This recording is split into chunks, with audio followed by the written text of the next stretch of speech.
Yeah, the clock's going to be here in the front. Thank you. The subcommittee will come to order, and for when we ask questions and so forth, the clock in the back of the room is not working, so there's a clock that's facing us that you'll see on the table for everybody. Pay attention as we look to try to keep order as we move forward so we can get to everybody's questions. But the subcommittee is now in order, and the chair recognizes himself for 5 minutes for an opening statement. This is the fourth hearing the Energy and Commerce Committee has held in the 118th Congress related to our response framework. I want to express, concern and disappointment today that the bill before us, APA, is not bipartisan as we now speak. I know that we've worked hard to try to make it that way. Hopefully we will as we move forward. And I look forward to engaging my colleagues on systematic CDC reforms and comprehensive effort to examine the root causes of the drug shortage that we're now facing, which is serious, absolutely serious.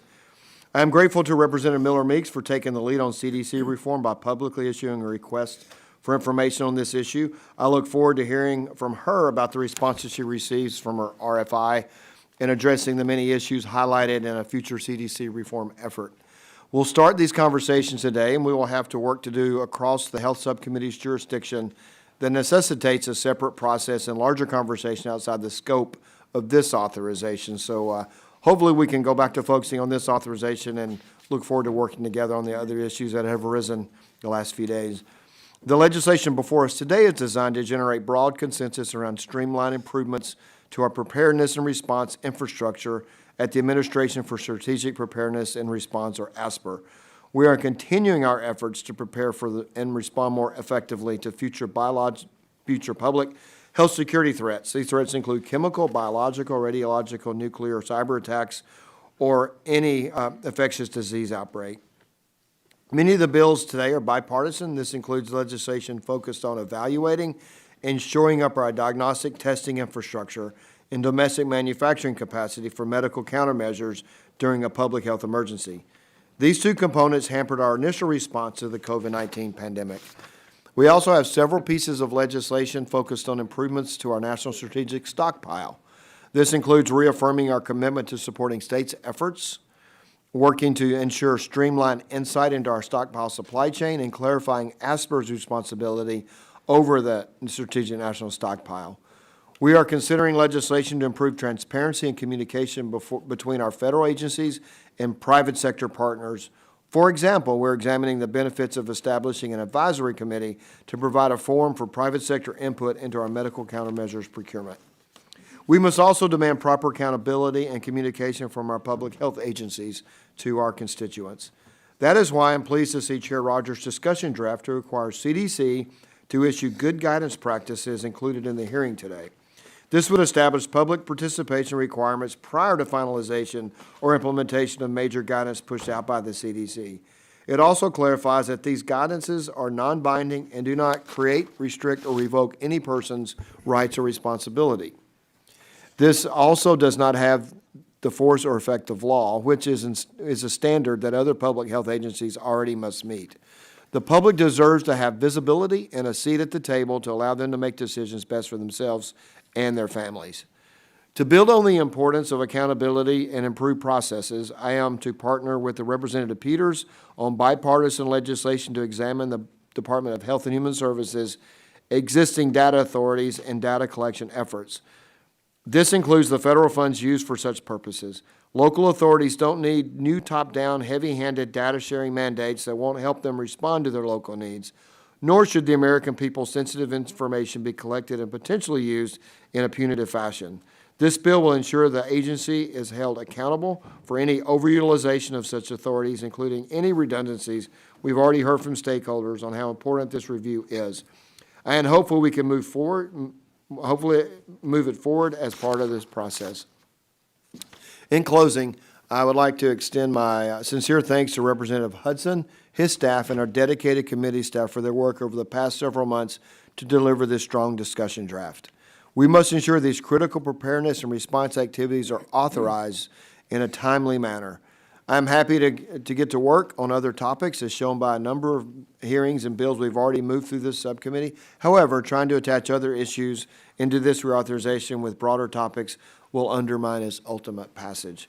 I thank you, and I yield back. The chair now recognizes the ranking member for 5 minutes for for opening statement. Sorry. Thank you, Mr. Chairman, and good morning, colleagues, and our witnesses that are here today. Thank you for being with us.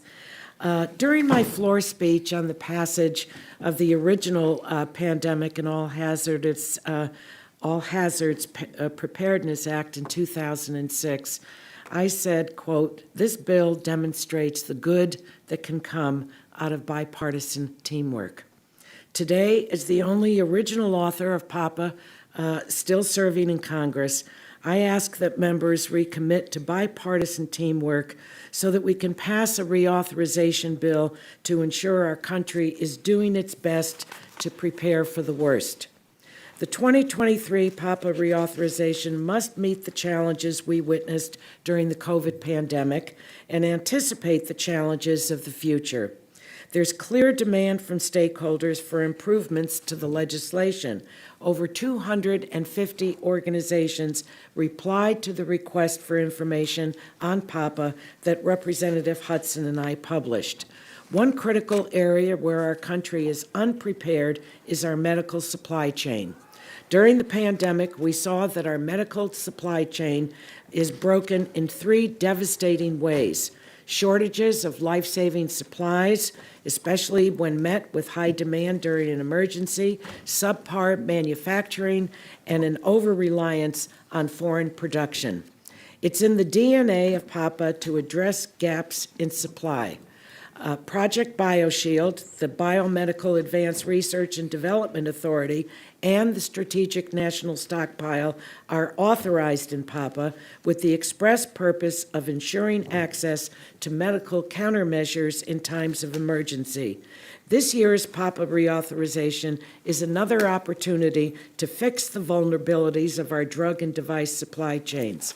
For example, as Dr. Califf of the FDA testified to during our topical hearing last month, the federal government does not have the information it needs to identify the sources of active pharmaceutical ingredients, we all shorthanded API, leaving who supplies many critical drug elements a mystery. My legislation, the Drug Origin Transparency Act, fills these gaps in knowledge so we can move more secure in our ability to respond to a health threat. To help prevent shortages, the FDA also needs notifications of supply interruptions for medical devices or unanticipated spikes in demand for drugs. If a drug goes into shortage, the FDA should be able to use data from the drug manufacturers to safely extend the shelf life date. Finally, the FDA should be able to recall drugs that are either maliciously or accidentally contaminated in the same way it can recall biologics, devices, and food. I also support policy that would create a buffer stock for critical oncology drugs that are often in shortage due to quality problems for sterile and injectable drugs, and I look forward to hearing from the oncologists on today's panel about this issue. Currently, we don't have a bipartisan agreement to include these policies in the bill, and I think it's critical. Let me just say this again.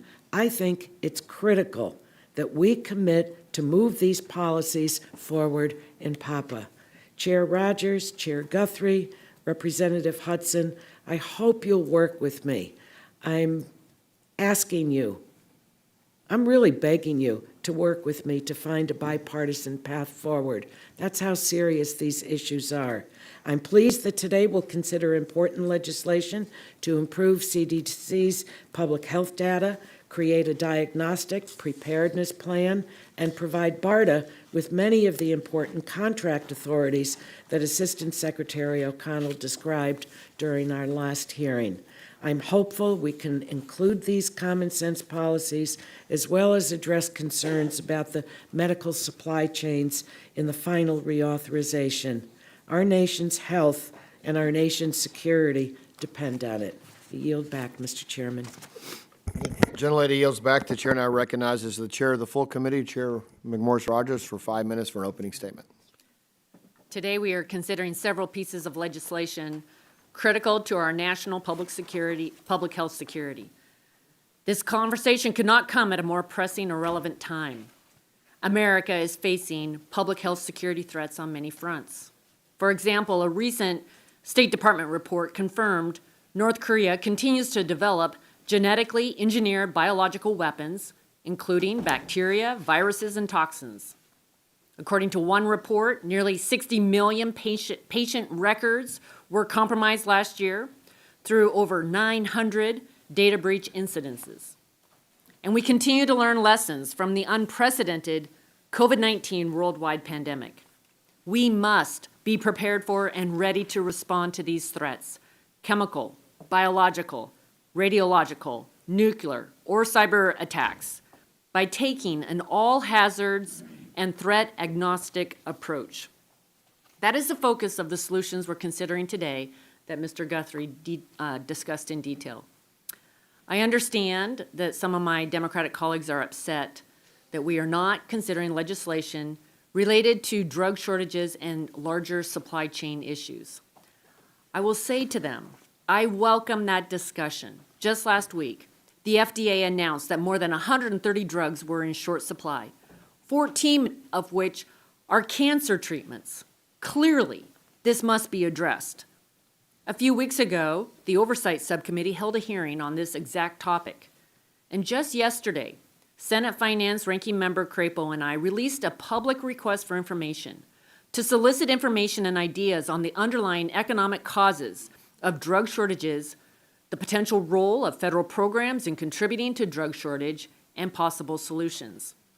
Finding solutions for drug shortages are broader than this reauthorization and FDA, and outside the scope of this preparedness reauthorization.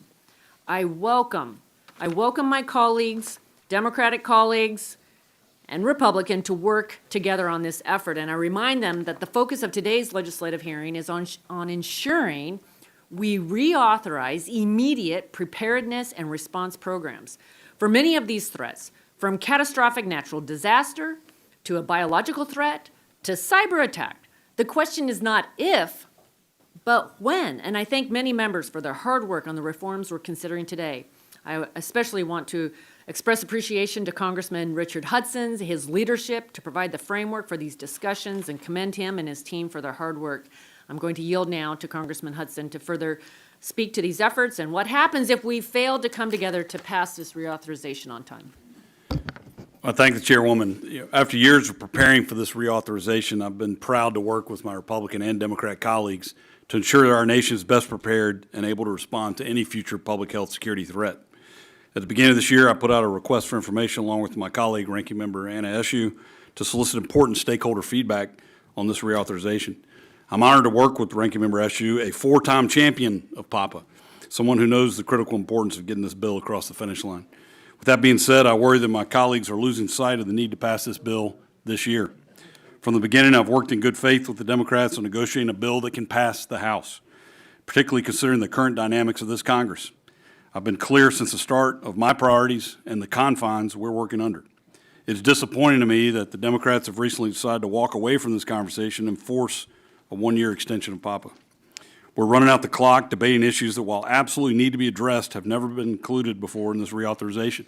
And I've made the unequivocal commitment to Ranking Member Eshoo to work on these issues. We admittedly saw countless mistakes in the response to COVID. However, it's important to remember that without these key authorities and programs and the foresight of the previous champions of this bill, Representative Eshoo, Burr, Rodgers, Brooks, and others, it terrifies me to think of what could have happened. No Operation Warp Speed, no public-private partnerships to rush tests and therapeutics and PPE procurement and acquisition. This reauthorization is absolutely critical to prepare for the next disaster, as the chairwoman laid out very eloquently in her remarks. I want to see this bill continue to move forward in a bipartisan manner, and I would ask my Democrat colleagues to return to the table and let's continue to negotiate in good faith. I also want to say I look forward to hearing from our witnesses, particularly Dr. Washington from Mecklenburg County, North Carolina, and Mr. Ocon, who happens to be my constituent. Thank you all for being here today. And with that, I yield back. Gentlelady yields back. The chair now recognizes the ranking member of the full committee, Mr. Pallone, for 5 minutes for an opening statement. Thank you, Mr. Chairman. When COVID-19 hit, the federal government was not adequately prepared, and we have not done enough to prepare for the next threat. Unfortunately, the legislation the Republican majority has noticed for today continues to leave us vulnerable to future threats. It fails to make any significant new investments in our pandemic preparedness. It further politicizes public health by overriding the scientific decision-making of our public health agencies, and Republicans have refused to include any legislation at this hearing to strengthen the resilience of the supply chain. Now, throughout the public health emergency, healthcare providers, states, and emergency responders face supply shortages of ventilators, PPE, critical medication, and testing supplies. And now we're seeing shortages of chemotherapy drugs that is threatening the path to recovery for so many patients battling cancer. Weeks ago, Democrats introduced 5 bills that would help us strengthen the supply chain, and none of these bills were included in today's hearing. Ranking Member Eshoo introduced a bill that would bring transparency to drug manufacturing.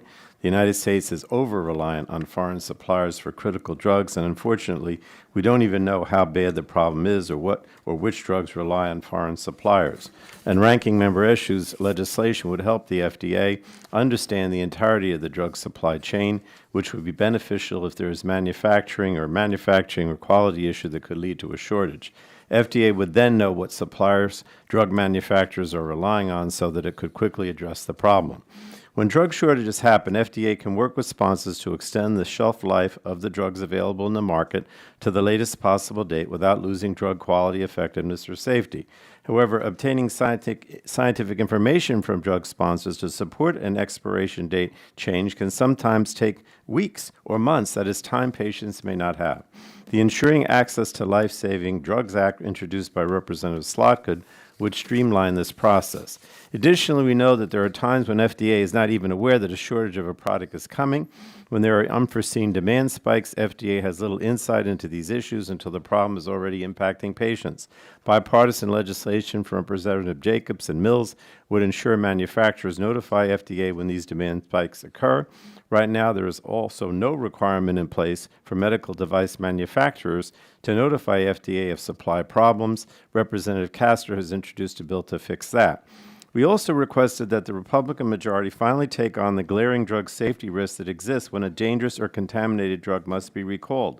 But FDA has no power to take it from the shelves. And this committee has worked to fix this problem before on a bipartisan basis, and it's time we finally get this done. I honestly think that the Republican majority's refusal to include these bills at today's legislative hearing is irresponsible. You know, I've heard the arguments. Mr. Hudson suggested that the disarray on the floor makes it impossible for us to move ahead with a lot of things or to do much at one time. I don't want to put words in your mouth, but that's how I interpret what you say. And, you know, I'm sorry, but the Republican disarray on the floor should not be the basis for us not to act. Because I don't know, at any given day, I mean, we had 4 days pass without voting on anything. So what does that mean? I'm just supposed to not introduce bills or try to act on anything because, you know, some people on the right are going to take down the speaker? I mean, we can't act on that. I mean, we can't proceed based on that. And PAPA is a must-pass bill. So if we don't include legislation addressing drug shortages now, it's just not going to happen. There's not going to be enough time. So that's why we continue to insist that these bills dealing with the shortages be included. Now, while the majority was not willing to include drug and device policies, a few bills noticed for today's hearing would make strides toward improving our public health response. A bill introduced by Representative Underwood would strengthen real-time standardized data availability of emerging public health threats at the CDC. As Dr. Walensky and others have testified during the COVID-19 and Mpox public health emergencies, CDC was often left with incomplete, inconsistent, and out-of-date data that hindered our response, and this legislation would clarify their authorities, helping us to prepare for emerging threats going forward. We're also considering my bill to remove the requirement that the Senate confirm the CDC director, a misguided change that the Senate insisted on including in our omnibus package at the end of last year. When President Biden took office, it was important that he was able to immediately appoint a CDC director to lead the agency during the COVID pandemic, and it's critical to have an expert CDC director in place right away to respond to the public health threats with speed, focus, and foresight, and without furthering the politicization of public health that has become too commonplace. And we all know that the Senate doesn't do anything quickly. So, again, I have serious concerns about about policies that would allow congressional interference in the termination of a public health emergency, new and unworkable requirements for CDC guidance, and industry decision-making of the FEMC. While it concerns me that the Republican majority doesn't seem to appreciate the full scope of the challenges we face, I hope we can find a way to move forward in a comprehensive bipartisan way, because it's important that we come together to learn the lessons of COVID-19 and reauthorize PAPA on time. And with that, Mr. Chairman, I yield back. Thank you. The gentleman yields back. That concludes our opening statements, and we'll now turn to the panel for 5 minutes for their opening statements. I'll introduce you all, then call on you one at a time. You'll notice the clock system. If you have 5 minutes, it'll be green. I think with a minute to go, it turns yellow. And then that'll kind of give you a hint that your time's approaching. And then if it turns red, begin to wrap up. I appreciate your being here. And I'll introduce all the witnesses. First, we're going to have before us today will be Dr. Gerald Parker, the Associate Dean for Global One Health and Director of the Pandemic and Biosecurity Policy Program at Texas A&M University. Next is Dr. Renard Washington, Director of the Public Health Department in Mecklenburg County, North Carolina, has already been noted by our favorite Tar Heel here today. And I mean that as a citizen of the state, not as a graduate. I know his college. Our next witness is Ms. Phyllis Arthur, Senior Vice President of Infection Disease and Emergency Science Policy at Biotechnology Innovation Organization. Our witness will follow with Dr. Julie Graylow, Dr. Graylow, Chief Medical Officer and Executive Vice President of the American Society of Clinical Oncology. And then our final witness this morning will be Ted Ocon, Executive Director of Community Oncology Alliance. We'll begin to recognize our first witness. Dr. Parker, you're recognized for 5 minutes for an opening statement. Well, thank you, Chairman Guthrie and Ranking Member Eshoo, for the opportunity to come before you today. I am Dr. Gerald Parker. Today, I am from Texas A&M University, but today the views and opinions I offer are my own, but are informed by serving in career executive leadership positions in the military and the federal government. I appreciate the opportunity to come here today because you are working on one of the most important bills in Congress this year, the reauthorization of PAPA. We live in a dangerous world. The threats we face range from terrorism, chemical, biological, radiological, nuclear, cyber, natural disasters, climate change, pandemics, and more that we do not even yet grasp their understanding. These are hard problems, and we must have the right tools to confront an ever-expanding list of potentially catastrophic threats, whether natural, accidental, or deliberate. And in this new dangerous era of global power rivalry, economic conflict, war, and even the threat of an adversarial nation-state use of weapons of mass destruction cannot be discounted. You have the opportunity to meet this moment. Don't waste it. The risk we face certainly won't wait for us to be prepared. Now, with that dire warning, I have 4 central recommendations for your consideration. First, ASPR's relationships with state, local, tribal, and territorial emergency response, hospital, healthcare, and public health departments must be strengthened. Any successful response requires a close working relationship between the federal government and state and local partners who are on the front line. Second, it will be critical for PAPA to address the supply chain, control tower capacity, and concept by encouraging a warm base and a surgical situational awareness, supply chain, and early warning capability that can be immediately activated when the next health security crisis starts. ASPR must be able to anticipate the needs of state and local partners, hospitals, and the healthcare system and fulfill their requirements, especially when resources are scarce. Third, the importance of leadership cannot be overstated. And when I say leadership, I mean an organizational structure authorized by Congress that empowers an individual with the ear of the President and the OMB Director. Without an effective leadership structure that bridges the seams in the federal bureaucracy, even the best of leaders will not be effective. I commend Congress for taking a major step toward these goals through authorization of the White House Office of Pandemic Preparedness and Response Policy. This is a good starting point, but should be expanded to include biodefense and global health security. And to share a recommendation from colleague of mine, Dr. Ken Bernard, this office should be led by a full-time equivalent of a combatant commander, a deputy assistant to the president for biosecurity at the White House to lead and prepare to battle our next national security health crisis. Fourth, in regard to ASPR, I would like to direct the committee's attention to the 12 findings and recommendations in the National Science Advisory Board for Biosecurity's 2023 report regarding dual-use research concern and enhanced potential pandemic research. We need to take a more active approach to harmonize biosafety and biosecurity standards worldwide and keeping sound practices at home. Our other countries look to us, and Congress and the administration have an opportunity to lead. In conclusion, we can not only prepare for risks like SARS-CoV-2, we must prepare for advanced dual-use technologies and emerging infectious diseases with properties that could make existing preparedness efforts useless if they're based on only our latest response to the latest pandemic. As the Office of Director of National Intelligence 2023 Annual Threat Assessment plainly states, rapid advances in dual-use technology, including bioinformatics, synthetic biology, nanotechnology, and genomic editing, could enable the development of novel biological weapons that complicate detection, attribution, and treatment. And I will add, the likelihood of misuse or accidents are increasing as laboratories expand worldwide with ready access to dual-use technologies and without adequate international standards. We have entered an extremely dangerous era. There's one thing we can be assured of in the future. We will be surprised. We must avoid fighting the last war, and we must avoid complacency. Thank you for the opportunity to appear before the committee. I would be glad to answer any of your questions. Thank you. Thank you, Dr. Parker. Appreciate your testimony. Dr. Washington, you're now recognized for 5 minutes for an opening statement. Perfect. Good morning. Thank you, Chairman Guthrie, Ranking Member Ashu, and members of the Health Subcommittee. Thank you for having me today to discuss the reauthorization of PAPA. I am Dr. Renard Washington, the Public Health Director in Mecklenburg County, which serves the city of Charlotte and the surrounding county in the great state of North Carolina. I also have the pleasure of serving as Vice Chair of the Big Cities Health Coalition, an organization of health officials who lead 35 of the nation's largest metropolitan health departments. Together, we serve more than 61 million Americans and nearly 20% of the country. I'm an epidemiologist by training and bring with me more than 15 years of experience in public health at both the federal and local levels.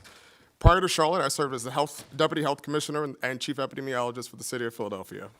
My health department is responsible for protecting and promoting health for more than 1.1 million North Carolinians in our diverse and rapidly growing community, and our health department team has grown to close to 900 over the last few years. Local public health departments are on the front lines of preparing for, responding to, and supporting residents during emergencies. There are very few, if any, emergencies that don't have some impact on the public's health, and maintaining coordinated networks and preparing partners on the ground for emergencies before they happen is the only way we can respond quickly. This is a very unique role of local public health. Just last week, there was an acute public health response to the Canadian fire smoke traveling across this region. Public health departments at the state and local level were able to respond because of the work they have put into maintaining a true all-hazards response, which is critical to our nation's health. As we see the resurgence of infectious diseases like measles and polio in pockets across the country, it is clear that all-hazards preparedness must be at the forefront of our nation's public health system. And as we move out of the COVID-19 pandemic, it is a timely opportunity to take steps to improve the system using what we've learned over the last few years. To that end, I firmly believe that the reauthorization of PAPA is a critical component for preparing for the next emergency in this country. It is essential that federal agencies have clear preparedness and response roles well in advance of an emergency. At the same time, while federal leadership and resources are vital, a top-down approach to public health is simply not sufficient. To truly function as a system, public health leaders must be involved at every level of government, local, state, and federal, and information, data, and resources must flow quickly and efficiently to and from each of those levels. Unless and until that happens, we will remain underprepared for the health and health security challenges we face. A few highlights on various PAPA components. First, the Public Health Preparedness Program that was created after 9/11 to support preparedness infrastructure is critical to having a response-ready workforce at the local level. However, despite the increase in emerging and re-emerging infectious diseases, it's been cut by nearly 30% over the last 20 years. In Mecklenburg, we've had to increase our public health preparedness staff from 1 FTE to 3 since the start of the pandemic to meet our needs. These vital human resources, which may sound small, allow us to train clinical and non-clinical staff and maintain and implement, when necessary, local response plans for every type of hazard. Likewise, the Hospital Preparedness Program, which has also been cut by more than half over the last 20 years, prepares the nation's healthcare system to save lives during emergencies and disasters. HPP supports regional health coalitions like the Metrolina Healthcare Preparedness Coalition in our region in North Carolina. They're responsible for assessing risk and needs, providing training, and maintaining preparedness among organizations who might otherwise see themselves as competitors, or for example, like during the pandemic, deploying mobile hospitals due to the crushing demand on acute care facilities. Additionally, now is the time to authorize an adult vaccine program akin to the Vaccines for Children program. As we learned from the pandemic, a comprehensive vaccine infrastructure is needed to protect Americans against both known and emerging infectious disease. During the Mpox response, we received no federal support at the local level for vaccine administration, but our department, successfully like others, mobilized partnerships with LGBT+ community and social organizations to contain the situation. On the other hand, our progress during COVID was only possible because vaccine cost was not a barrier for our residents. Finally, and most importantly, as an epidemiologist, it is critical that we have timely, accurate, and actionable data at the local, state, and federal level. Our systems for early detection and surveillance need upgrading and modernizing. CDC must collaborate with other HHS divisions and partners across all levels of government to strengthen our public health data systems with better technologies and leveraging both the private sector knowledge and expertise. From the perspective of local health departments, CDC absolutely must have the authority to effectively collect and coordinate public health data necessary to serve its mission. We are collectively tasked to make million, billion, and even trillion-dollar decisions with the current framework for collecting and sharing public health data that results in fragmented and inconsistent reporting to CDC and to the state and local agencies. Expanded data authority for CDC will allow for more complete and timely data sharing to support decision-making at the federal, state, and local levels. In closing, I want to emphasize that a well-functioning public health system is pandemic preparedness and must be well-resourced at all levels of government before, during, and after emergencies. Diseases and disasters don't recognize city, county, or state boundaries, and across the nation, each community is only as prepared as its weakest neighboring community. Thank you. Thank you, Dr. Washington. Thank you for your testimony. Ms. Arthur, you're now recognized for 5 minutes for opening statement. Thank you. Chairman Guthrie, Ranking Member Eshoo, and members of the subcommittee, thank you so much for inviting me to testify today. My name again is Phyllis Arthur. I'm the Senior Vice President for Infectious Diseases and Emerging Science Policy at BIO, the Biotechnology Innovation Organization. This is an important moment for our nation as we emerge from a multi-year global pandemic. We have an opportunity to use what we have learned to ensure we are better prepared in the future. While we hope that the COVID pandemic is a once-in-a-generation occurrence, that's not certain. Over the past decade, we have faced near-miss pandemics from SARS to Zika to avian flu. While our response to the pandemic was incredible in scale and successful in its aims to rapidly and safely develop vaccines and therapeutics for a novel pathogen, there's no guarantee that we could replicate that success again without making permanent the pieces of the response that led to that success. In fact, during the pandemic, we had to respond to monkeypox, Ebola, and Marburg outbreaks, and provide support to our allies for chem-bio, rad, and nuke threats. Now is not the time to rest. Now is the time to improve our systems and commit to public-private partnerships that will continuously usher in innovation that can help keep us safe. It's not only critical that we reauthorize PAPA, but that we strengthen the law as well. Following the terror attacks of September 11th, our government acted swiftly and comprehensively to protect our citizens. Similarly, following the 2001 anthrax attacks, Congress acted to create Project BioShield and later BARDA, which are foundational to our protection from biological threats. These laws built the important structural and financial changes needed to develop medical countermeasures for an expanding set of natural, accidental, and deliberate threats. However, BARDA and the Strategic National Stockpile remain underfunded, and our surveillance tools are underdeveloped. To better respond to the next inevitable threat, we must use the PAPA reauthorization to make substantive improvements in the FEMC. First, BIO strongly recommends that Congress increase funding for key ASPR programs to the levels of the FEMC multi-year budget.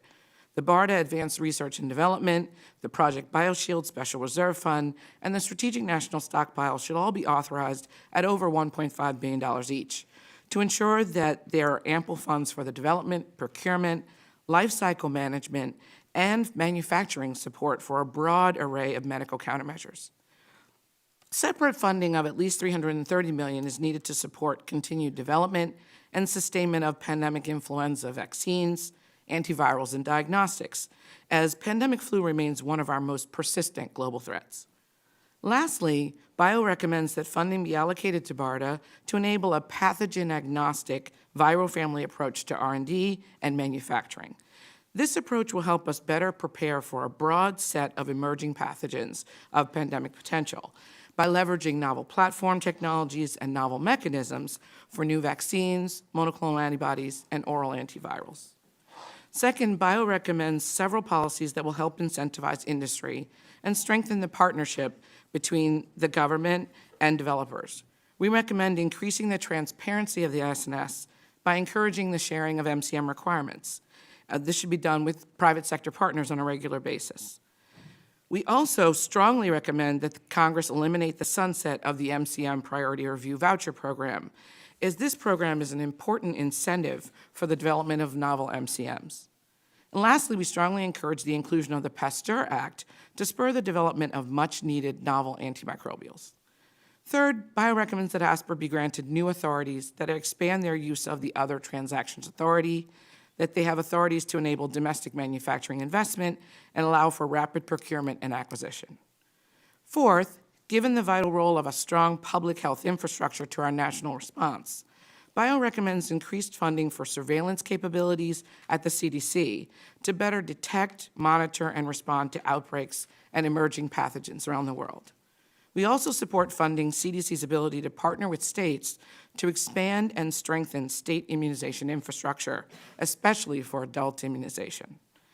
In reauthorizing PAPA, Congress must continue to send a strong signal that it is committed to prioritizing national health security by providing the resources and authorities needed to fully prepare for and defend against biological threats. Investments in preparedness and medical countermeasure development will enhance our response efforts, save lives, and be more cost-effective to our economy in an emergency. Thank you. Thank you. I appreciate, Ms. Arthur, your testimony. The chair now recognizes Dr. Graylow for 5 minutes for your opening statement. Chairman Guthrie, Ranking Member Eshoo, and members of the subcommittee, thank you for the opportunity to discuss the Pandemic and All Hazards Preparedness Act and its potential to help address the cancer drug shortages crisis. I'm Dr. Julie Graylow, Chief Medical Officer and Executive Vice President of the Association for Clinical Oncology. Prior to joining ASCO, I was a practicing medical oncologist and professor in Washington State for 3 decades. ASCO represents over 45,000 oncology professionals who are dedicated to improving cancer care. We appreciate the subcommittee's efforts to improve the programs in PARPA to better prepare the U.S. for future public health crises. The pandemic exacerbated long-standing issues that threaten the resilience of our healthcare supply chain. While the Strategic National Stockpile and other programs authorized under PAPA aided the healthcare community during the public health emergency, more must be done. Drug shortages will worsen without intervention.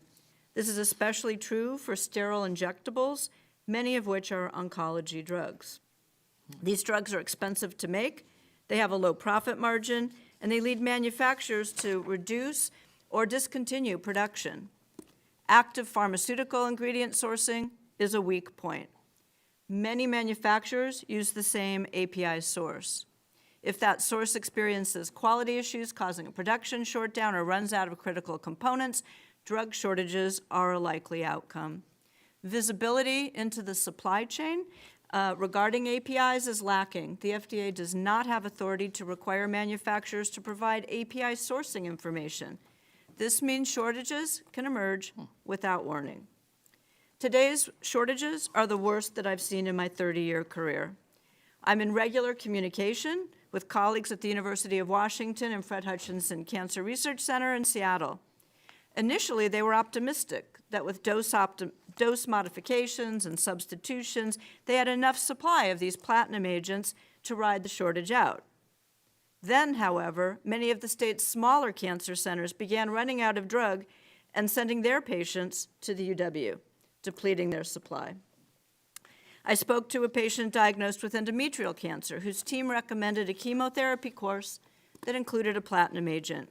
She studied the drugs and their side effects. She had a game plan, and she did well through her first cycle of treatment, much to her relief. Then, when arriving for her second dose, one of the agents was no longer available.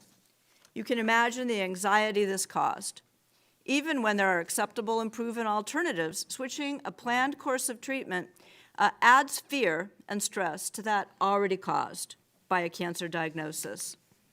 11 oncology drugs, maybe 14, are currently in shortage. 4 of these, cisplatin, carboplatin, methotrexate, and fludarabine, are commonly used to treat cancer in adults and children. In 2022, 100,000 Americans were diagnosed with ovarian, bladder, and testicular cancers, cancers for which cisplatin and carboplatin are recommended. These drugs are also commonly used in cervical, endometrial, lung, head and neck, esophageal, gastric, and breast cancers.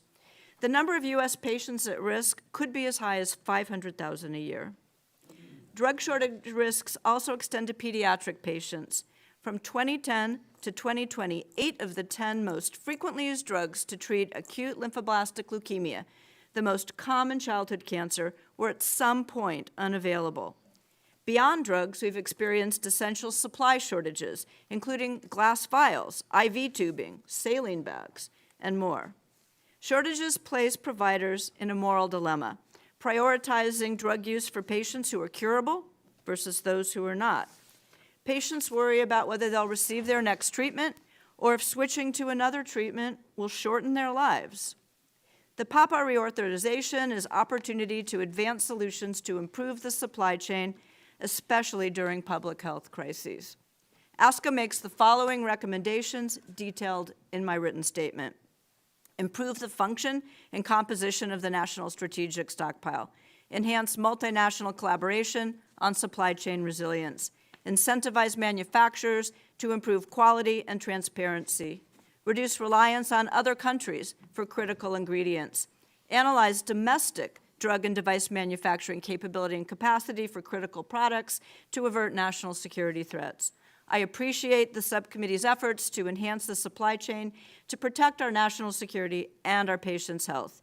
ASCO stands ready to collaborate with you to ensure individuals with cancer receive the life-saving and life-prolonging treatments they require. This is a crisis. Cancer patients' lives are on the line. Thank you. Thank you, Dr. Graylow. Appreciate your testimony. Chair now recognizes Mr. Ocon for 5 minutes for an opening statement. Chairman Guthrie, Ranking Member Eshoo, and members of the Energy and Commerce Health Subcommittee, I am the Executive Director of the Community Oncology Alliance, a nonprofit organization dedicated to cancer patients and their independent oncology providers. My wife, Susan, practiced as an oncology nurse for 10 years, and we have family and friends with cancer, living with it and dying from the disease. I want to make it very clear that my overriding goal is to ensure that every American with cancer, regardless of demographic, financial, or any other status, has access to the highest quality, most affordable cancer care close to home. Let me get right to the point. There is a growing crisis of a severe shortage of low-cost generic drugs used to treat cancer, including carboplatin, cisplatin, and 5-FU. Although decades old, these are mainstay treatments for many types of cancers, including curable cancers. As a result of these drug shortages, Americans with cancer are facing treatment delays, potentially receiving inferior treatments, and even having their treatment stopped. What is heartbreaking is that Americans with potentially curable cancers may miss treatments and even a cure because of these shortages. Our inaction in fundamentally solving the cancer drug shortage problem, which has existed for years, but is now the most severe we've ever faced, has already likely signed a death sentence for some Americans. Frustration and outright anger do not begin to describe how I feel in reading heartbreak stories of patients with cancer not being able to receive treatment due to shortages of decades-old, low-cost generic drugs. I testified to Congress 12 years ago, nearly 12 years ago, of the then cancer drug shortage. I said then, and I repeat today, the fundamental root cause of cancer drug shortages is financial. Unfortunately, recent solutions deal with symptoms of the problem, but none address the underlying financial cause of shortages. Imagine being very diligent about staying out of the sun and getting regular skin checkups. If you had a suspicious-looking mole, had it biopsied and found that you had melanoma, you would not be in denial and simply put a Band-Aid on it. You would have the underlying cancer treated. The problem is that many of the solutions being advanced is that they involve tracking early warning signs of shortages and placing even more regulations on generic drug manufacturers, which can actually have unintended consequences of exacerbating the problem. At best, these are mere Band-Aids. Denial of the financial cause of these shortages is once again costing Americans hope and even lives. Understanding the underlying problem does not require a PhD in economics. If a generic drug manufacturer cannot make a profit on a drug, it will simply stop making the drug. If the manufacturer makes a small margin on the drug, it will cut manufacturing costs, which makes it more prone to the types of problems that result in FDA inspections shutting down plants. Unfortunately, given that many of the drugs in short supply are money losers, we've seen more manufacturers leave the market. Today, not only is there no manufacturing redundancy at the manufacturing level, but there's little or no redundancy in the market as a whole. These cancer drugs are injectables administered intravenously or by similar means. These are not pills or tablets. The manufacturing involved in producing sterile injectable drugs is far more involved and exacting, as well as capital intensive than making pills or tablets. As I explained in my written testimony, the fundamental financial problems for generic drug manufacturers are the Medicare Part B drug reimbursement system based on average sales price, which is also used by commercial payers, caps drug prices. Additionally, mandatory 340B drug pricing discounts and Medicaid rebates erode drug prices, and the Inflation Reduction Act price inflation caps further put downward pressure on injectable generic drug prices. These products are at best so unprofitable that there is little to no margin to invest in manufacturing upgrades. At worst, there is little manufacturing redundancy as manufacturers leave the market. We need to face the reality that price caps, discounts, rebates, and regulation need to be stripped from the market or shortages will worsen. Congress needs to stop band-aiding the problem and fix the fundamental financial problem, as well as bring manufacturing back to the United States. The stories I am hearing from oncologists about these shortages are beyond heartbreaking. We owe it to the 32-year-old mother with aggressive breast cancer and her 3 children to get her the treatment she needs now but is blocked from because of these shortages. It's tough enough dealing with cancer. Americans should not lose hope or worse, their lives fighting this terrible disease. We all need to work together to fix the fundamental financial cause of drug shortages. Every American with cancer is counting on us. Thank you for the opportunity to testify, and I welcome your questions. Thank you, Mr. Ocon, for your testimony. That completes witnesses' opening statements, and we'll begin the questioning period for 5-minute round of 5 minutes for questions, and I will recognize myself for 5 minutes. So, Ms. Arthur, would you talk about how important the impact of Operation Warp Speed was at the beginning of COVID? And what do you believe is like the correct role for the private sector to play in our nation's preparedness and response? And do you believe the proposed FEMC Advisory Committee Act will help us address gaps in our preparation for and response to future responses? Thank you, Chairman Guthrie, for that question. Operation Warp Speed was actually an excellent example of what we would like to see happen with the law in PAPA. The work that was done between the federal government and industry partners was exceptional. Government actually drove the activities of industry in a collaborative way. We were partners, we weren't vendors. We actually worked very closely with the FDA, with the CDC, with Operation Warp Speed leadership in DOD and ASPR, and actually came up with the strategy for driving very increased scalability of manufacturing. Clinical trial guidance from the FDA actually helped us deliver safe vaccines that had diversity in the clinical trials that allowed us to tell people they were getting something safe in record time. And that led to vaccines being available in 300 days. This is incredible. So that kind of partnership where the expertise and experience of industry for manufacturing, clinical trial development, knowing how to manufacture products well, was really coupled well with the government's leadership in facilitating that process. And this is the kind of partnership that we need in the interpandemic period so that we're actually ready to go in less time than 1 year with the next time we have to respond to a pandemic. Operation Warp Speed is a really good example of that. Okay, thank you. Thank you for that. I want to move on to Dr. Parker. The Government Accountability Office reported that the CDC never established contracts with private sector vendors to quickly roll out a testing regime. That left us hamstrung. I have legislation before us today. How do you believe so the legislation for us today, they have clinical labs' ability to enter into certain contracts and cooperative agreements.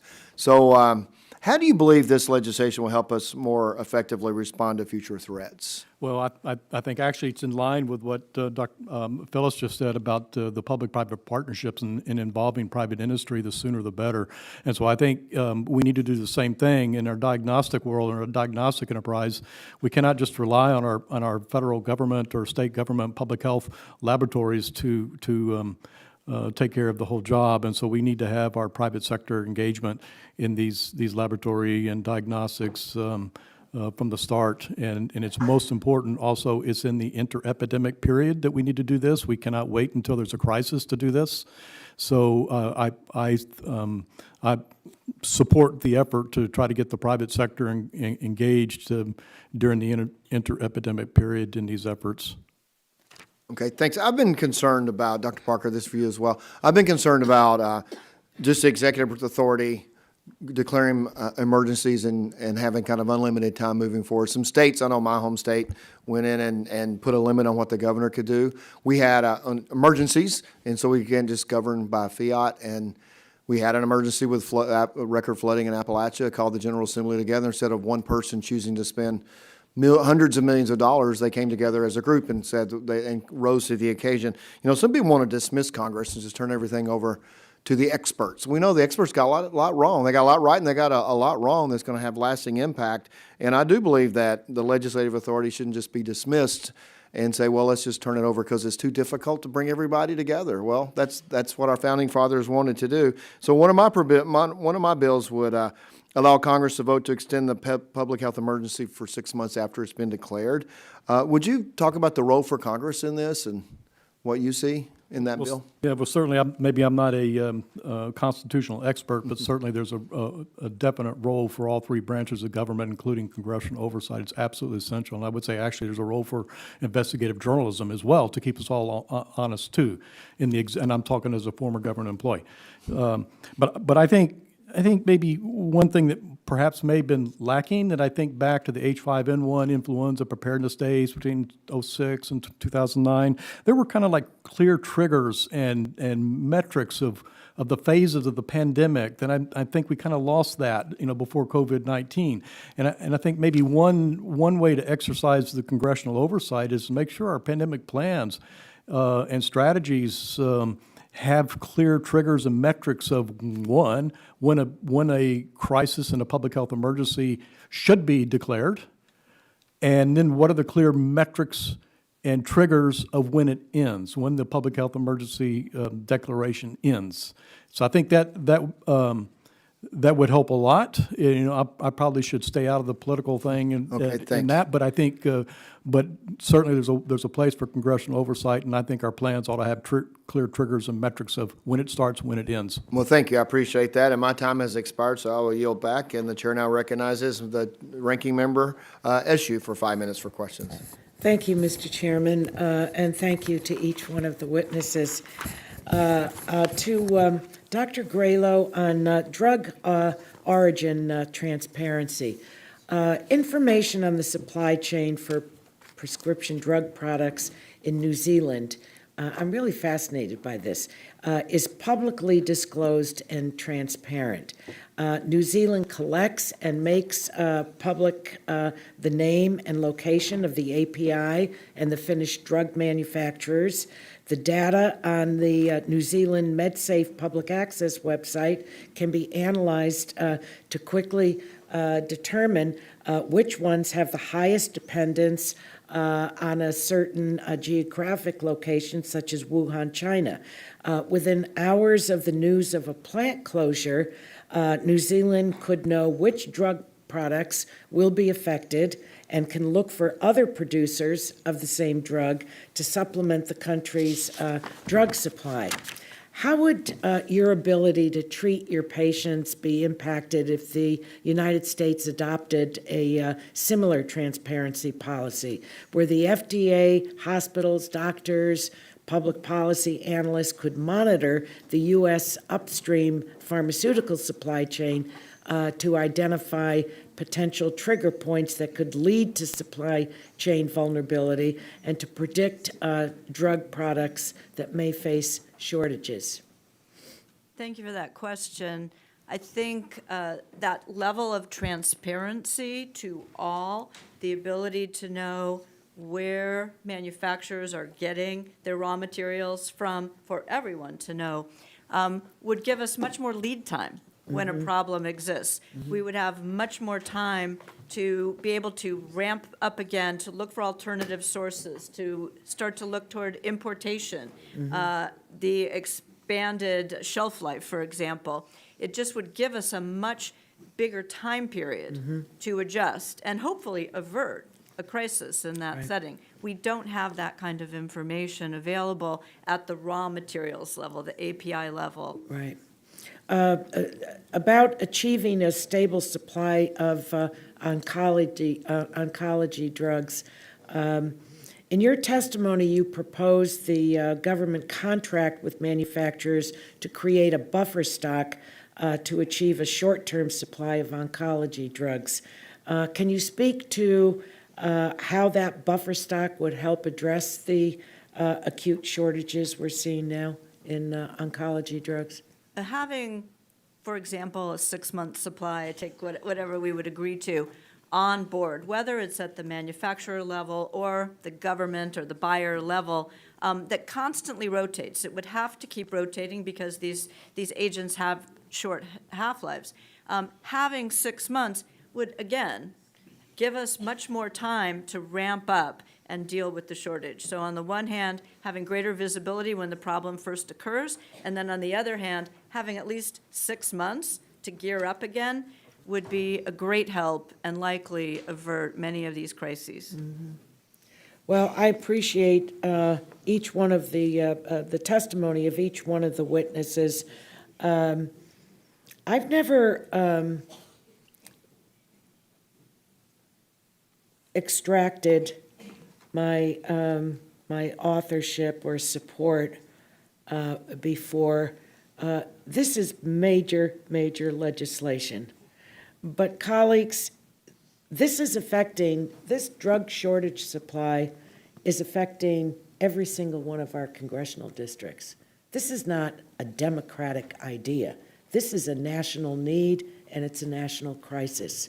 This is, as Mr. Hudson said, and I have loved working with him, this is a must-pass bill. PAPA is. I think addressing these shortages, I mean, it is just jaw-dropping to me when you say a shortage of pediatric oncology drugs. We can do this. It really is a must. So thank you again to the witnesses. I will work with anyone on this committee to get this over the finish line. I'm not suggesting that we have a section relative to the FDA in this legislation that is larger than the rest of the PAPA legislation, but this is a crisis that needs to be addressed, and we need to answer to all of our constituents on it. And with that, I yield back the balance. Thank you. The gentlelady yields back. The chair now recognizes Chair Rodgers for 5 minutes for questions.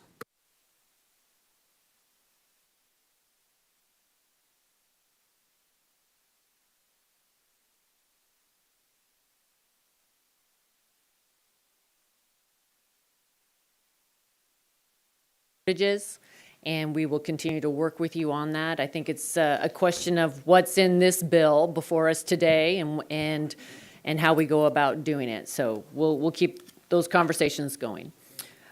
Dr. Parker, during your time as Principal Deputy Assistant Secretary for Preparedness and Response, can you explain your interaction with the National Advisory Committee on Individuals with Disabilities and Disasters, or any of the other national advisory committees?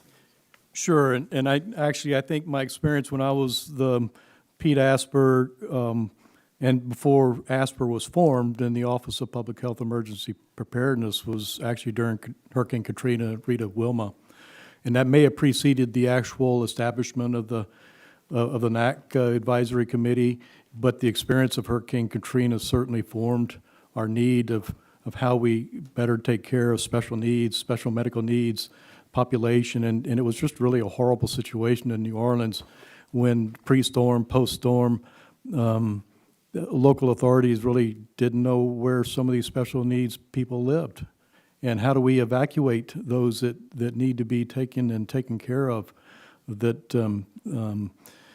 just need special help? And so I think that really helped to form why we need outside advisory bodies that have the expertise that maybe those in government do not, and to help us, think about what are the new policies and programs that we need to do that. So in general, from my perspective, having outside federal advisory boards was always very beneficial to me when I was in government, and since I've been out of government, I've served on several advisory boards, and I know the people who are asked to serve on advisory boards very much like the opportunity to be able to share their expertise with the federal government. One cautionary note I would say, though, as you consider any kind of further legislation, it's important how the executive branch uses advisory boards. And I've seen examples of some advisory boards being taken very seriously and run very well, where there's clear findings and recommendations, and the government acts on them. Yeah. So it's Thank just you. I how. appreciate those insights, and I'm pleased. I have some other questions I want to get to, but I'm really pleased that in Congressman Richard Hudson's draft, there is several changes to better incorporate non-federal expert stakeholder input and perspectives, and it includes people with disabilities as well as healthcare professionals with expertise. This question is for Dr. Parker and Ms. Arthur. As I mentioned in my opening statement, our goal is to ensure America is prepared for everything from a hurricane to a cyber attack to a chemical attack by an adversary. And it's critical that we take an all-hazards approach as we consider this reauthorization. Would you speak briefly as to what if these authorizations were allowed to lapse? Thank you, Chair Rodgers, for that question. I think three really important things would happen if we do not pass PAPA. We will not be better prepared. We will not have the incentives that we need to make medical countermeasures for the next inevitable pandemic. I think it's really, really important to note that we will lose some of the incentives that will be reauthorized. And literally, we'll miss an opportunity to really instill the lessons we learned from COVID into our better laws. Okay, thank you. Actually, I'm going to move on because I want to get to Mr. Ocon too, and give him a chance to talk a little bit about the drug shortages, because this is not a new issue. And I know that it's worse now than from the last time you testified over 10 years ago.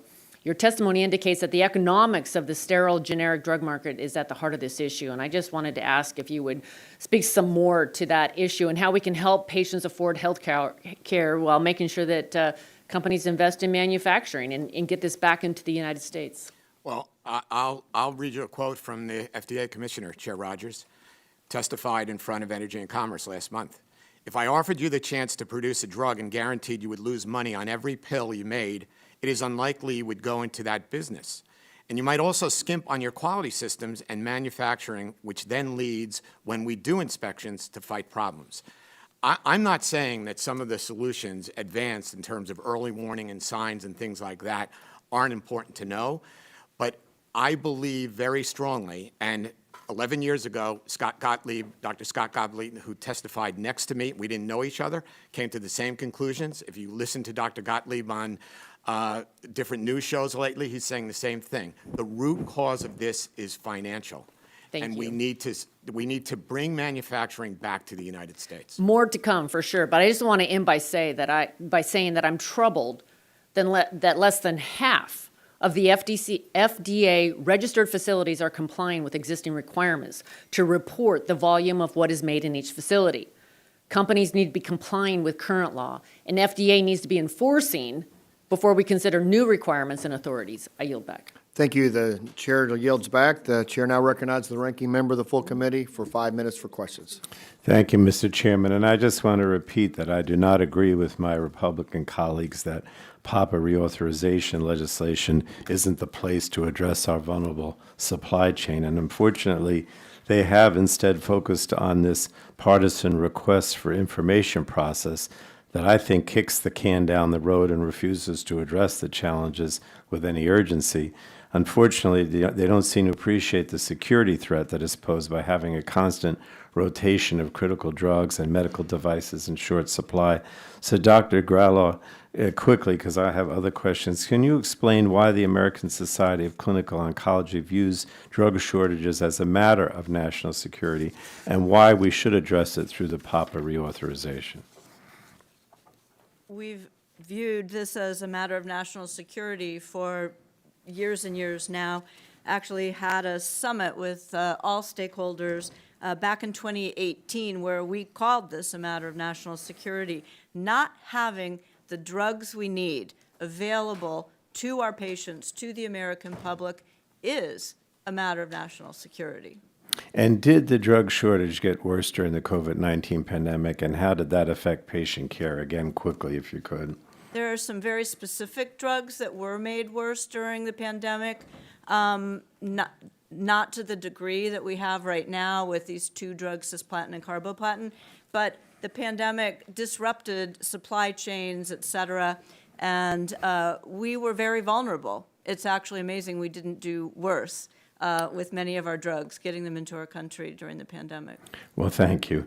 I have to say, Mr. Okerman, I'm not going to ask you a question, but it just seems like you just, blame everything in this drug shortage on financial problems that the drug companies face. And, at one point you said that, they're not making enough money. We shouldn't have price caps. We shouldn't have rebates. If the suggestion here, maybe it's not, is that we should just give them all the money they need and we should just keep paying them more and more. I mean, I just categorically reject that. And keep in mind, you said that this is a financial problem, and I agree it is, but it's not a financial problem for the drug companies. It's a financial problem for the people who can't afford the drugs. And if the fact of the matter is, if drugs are not affordable, people aren't going to have access to them, and they're not going to be able to have that medication. So, I know you didn't say this, but it does bother me that in the last week now we've had two companies, one Merck, which is actually very close to my district, and then the Chamber of Commerce sue over the IRA provision that provides for negotiated prices. It just seems like there's this constant effort by drug companies and their supporters, the Chamber of Commerce and others, to simply say that there shouldn't be any restrictions, no rebates, no caps, no negotiated prices. And I just categorically reject that, because if we don't do those things, then these drugs are not going to be affordable to the people. It's very nice to say the drug companies need more money, but as they continue to raise their prices, people just can't afford the drugs and they go without. But in any case, I probably took up too much time, but I just wanted to say that I think it is well, let me just say that even with their current authorities, FDA has reported that in 2021, the agency worked with manufacturers to prevent more than 300 shortages. But the agency recognizes they can do more if processes were streamlined and the agency could access better information. So let me just ask Dr. Grallo, do you think it is overly burdensome to ask drug manufacturers to disclose the foreign suppliers they rely on to make their drugs, or to require drug manufacturers to notify the agency if there's an unexpected uptick in demand that could lead to a shortage? No. I don't think that is overly burdensome. I think it's critical. I think we need transparency, and we need to know whether we have redundancy in where we get the raw ingredients from. We know we have 4 or 5 manufacturers of a drug, but if they all get it from the same basic place and that one plant goes down, we don't know that. We need that transparency, and that is not overly burdensome to know that. And thank you. And, I would just say to our Republican leadership on the committee, we came together on price transparency provisions a couple of weeks ago, dealing with hospitals, dealing with PBMs, dealing with so many things. I don't think it's the asking to deal with the transparency in this case is really any different, and should be something that's done now. But thank you, and I yield back. The ranking member yields back. The chair now recognizes Mr. Burgess for 5 minutes for questions. Thank you. So much to get to, and I'll probably run out of time, so I'll just warn you in advance, I will be submitting significant questions for written responses. As I sit here and listen to this discussion, and I get some deja vu. In 2017 and 2018, we actually worked on the Pandemic All Hazard Preparedness Act because of a hold by a senator who will remain nameless. It didn't actually pass that Congress. It passed immediately in the next Congress. Was signed into law, and then 6 months later we have the pandemic. And this committee never did an implementation hearing of the last version of the Pandemic All Hazard Preparedness Act. So I certainly welcome this discussion today. It's long overdue. Heaven help us if we don't learn some of the lessons from last time. Dr. Parker, thank you for being here today. As always, you provide very insightful testimony. I noted in your written testimony, you talked about the appropriation that was made, I think it was a Department of Defense appropriation in 2005 to provide the migration from egg-based flu vaccine to cell-based flu vaccine. I'm still waiting. I appreciate your work on that, but that has been slow in development, but it just underscores how important these issues are and why we need to focus on them when we can't let them out of our sight. Now, one of the bills that we've got in front of us, the so-called Disease X bill, providing some countermeasures for emerging viral pathogens and viral families. How would this authority have affected our ability to respond during this last coronavirus pandemic? Well, I think had we had Disease X 5 years before the pandemic, we would have been better prepared. Nonetheless, Operation Warp Speed was, I think history will show, was a tremendous success. But having the ability to think about we will be surprised in the future, and that's why we needed Disease X authorization appropriations. That's the bottom line. Yeah, the thing that keeps me up at night is I don't know how many emergency use authorizations it took from the FDA to keep us alive in the last pandemic.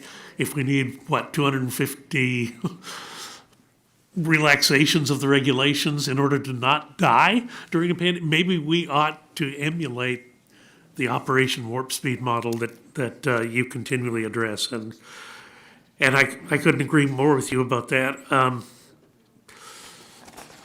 On the pandemic itself, and staying with you, Dr. Parker, one of the problems of lack of preparedness was diagnostic testing. Are we in a position to do better if something happens in the future? Well, that's a good question. Thank you. I don't have the confidence to say we would do better. I think the community, the diagnostic community, is certainly those lessons observed are fresh on everybody's mind. So we probably will. But I think anything you can do in the PAPA reauthorizations to more guarantee that we will do better and engage the private sector very early in the diagnostics, but before we have a crisis, will help us. It's just hard to prepare for that when the CDC's test absolutely failed first crack out of the box. And we really weren't given any information on that for the first month of the pandemic. And we lost a lot of time that South Korea didn't lose, Japan didn't lose, and then we were always compared unfavorably with the response of other countries. Mr. Oken, thank you for being here today, and I do remember your testimony from 12 years ago, and I think we talked about Doxil during that, and now we've got Doxil is an anti-cancer drug that, because of a manufacturing problem, the manufacturer just said, I'm sorry, I'm out, and so it wasn't available to your patients in this country. And we do need to do better on that. But many of the drugs that you went through in your testimony, these are infused drugs. These are what I call Part B drugs. They're generally given in a doctor's office. And I was really concerned we did the Inflation Reduction Act and the movement from average sales price to the maximum fair price, which actually just a made-up number by the Secretary of Health, and how this would impact not just the availability of drugs themselves, but the availability of providers to provide those drugs. Was I correct to be concerned about that? You were, but especially on the side of creating a different reimbursement rate, but especially related to these sterile, low-cost, injectable generics. We've taken the price and power. These are not brands. These are not the Merck brands and the other brands. As you know, Dr. Burgess, these are very low-cost, sterile drugs that have been around for decades. Yes, sir. Thanks, Chairman. I'll submit my further questions for the record. Thank you. Thank you, and the gentleman yields back. The chair recognizes Mr. Sarbanes for 5 minutes for questions. Thank you very much, Mr. Chairman. Thank all of you. As we've all made very clear, the PAPA reauthorization provides the perfect opportunity to take a good hard look at the lessons learned from the pandemic and leverage them to ensure we are all the more prepared to effectively, efficiently, and nimbly respond to the next public health crisis. Public health departments are often the first line of defense against emerging outbreaks. We saw this during the pandemic and other public health threats, yet they have been severely under-resourced for decades. I mean, this is an old narrative, and it took significant effort to build them up during the pandemic. We were not starting from a strong baseline, and it was a very uneven baseline across the country. We lost a lot of time as a result of that. Similarly, data collection and sharing efforts are a very, and I think most effective way of spotting trends, understanding where we need public health resources and when we need them. Public and private entities expanded significant energy to create these new systems during the pandemic that allowed us to track the spread of COVID-19, vaccines, and other resources across communities, the country, and the world. There were some very effective dashboards built in that regard, as you know. While we all recognize we are in a very different place now than we were just 3 years ago today, it's critical that we not let our guard down. This is much of the theme of today's hearing as we draw down our emergency postures.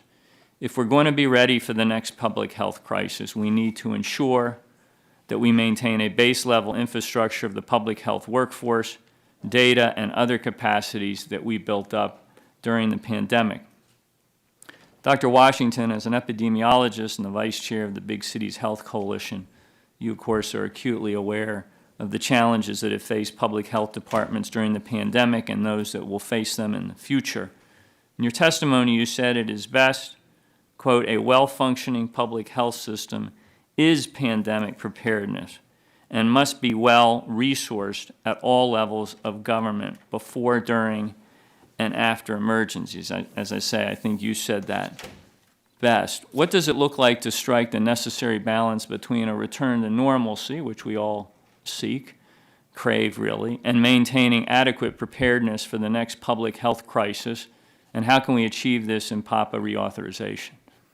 Certainly. So I think we are, the most important thing is we've learned a ton of lessons in COVID, and we made a lot of investments in COVID. Many of those investments are short-term and term-limited, and many of them come in various mechanisms, and they're fragmented in a lot of different ways. And so it's really important for us to recognize that we did all that for a reason, because the emergency required us to do it, and we needed those things to respond. And so shame on us to not have a system in place already for the next emergency, which could come next month or later this year. And so we need to, us in public health, we must maintain that emergency posture. We must have preparedness plans. We must be in place. Currently, we don't receive direct funding for many of our preparedness initiatives. Much of that goes directly to the state and then eventually comes to us from the state. As you can imagine, that's tons of administrative burden that it takes to get funding from the feds to the state to us, and if we're not prepared, I fear that the next pandemic will have a similar kind of response. Appreciate that. The pandemic made clear that we have to work hand in glove with our state and local partners to truly adopt a system-wide, whole-of-government approach to public health preparedness. Dr. Grayla, why is it so important that we capitalize on the opportunity we have before us with PAPA reauthorization to fully address both supply and demand side lessons learned from the pandemic? If we do one without the other, we will be sacrificing the overall efficacy of our public health preparedness efforts. Isn't that correct? I would agree. I think this is a crisis. It's a different kind of crisis. It's definitely intertwined with pandemic-related issues. The vulnerabilities, the transparency that we're asking for were exacerbated by the pandemic. I think this is a national security issue. I think it ties into many of the issues that we've been dealing with throughout the whole pandemic and the authorizations that have been provided. I mean, really, it's shame on us if we don't maximize our learning opportunity here from what we just went through to make sure, again, we create a new floor, foundation, baseline in terms of how we build the public health and response infrastructure across the country, so that when the next challenge comes, we're not going from a deficit up to where we need to be. We're starting from a strong baseline. Thank you all for your testimony. I yield back. Now recognize the gentleman from Ohio, Mr. Latta, for 5 minutes of questioning. Well, thanks, Mr. Chairman, and thanks for our witnesses for your testimony today. We all appreciate you being here. I've been a member of this committee the last two reauthorizations of PAPA and look forward to supporting the much-needed provisions to improve the legislation so Americans are safer and our nation is better prepared to respond to any future public health emergencies. To that end, I'm proud that my legislation, the Healing Response Act, that I'm co-leading with my good friend from Illinois, was included in today's hearing. It's crucial that Congress has a formal review examining HHS efforts to ensure that the U.S. is prepared to rapidly produce medical countermeasures in the event of a public health emergency and better understand risks and challenges associated with advanced development. I also appreciate the committee's longstanding bipartisan work and our ability to work together for the American people. I also believe there are some critical improvements to ensure BARDA and SNS obtain feedback from all sectors in responding to threats through my colleague Mr. Hudson's PHMSA Advisory Committee Act. However, although great steps are being made in PAPA to address future emergency, I'm concerned that HHS isn't funding programs that improve oral antivirals or next-generation antivirals. Over $5 billion was pumped into the Biden administration's NextGen program. They're spending vast amounts of taxpayer dollars to reinforce existing programs like vaccine antibodies that contain limitations we have all seen clearly over the last 5 years. It's imperative that taxpayer dollars are spent appropriately, and we must ensure that we have access to more therapies and treatments now, not at some point down the road. And Dr. Parker and Ms. Arthur, if I can ask you both the same question, and I'll start with Ms. Arthur. What is the role Congress should play to invite private sector solutions and new advancements in treating rare diseases into the decision-making today and ensure our tax dollars are spent more wisely? Thank you for that question. I'm not a rare disease expert, but I think that incentives are always important with regard to encouraging the development of novel products. Many of our companies are very committed to this space and find that it's important to have those incentives at the FDA and also with other parts of the U.S. government to help development of rare disease products. Dr. Parker? Yeah, the same thing. I think you have to have the clear incentives to bring industry in, but I think from the government side, you also have to have effective leadership that's going to establish what are the priorities, what are the milestones, what are the metrics, and hold the executive branch accountable for delivering. Well, let me follow up what you just said, because that's going to lead into my next question, because when you look at the regulatory issues or legislative barriers that are hindering private sector innovations, how does the private sector communicating with the federal government and the federal agencies to make sure that those barriers are overcome? Well, I'm not going to, there are opportunities for the private sector and say BARDA to communicate. They have mechanisms to do that. I think we always have to work on how we can make those better, and how does our federal funding agencies, are they listening to industry when they express their concerns and barriers that they have to face? So we always have to push and make our communication channels better.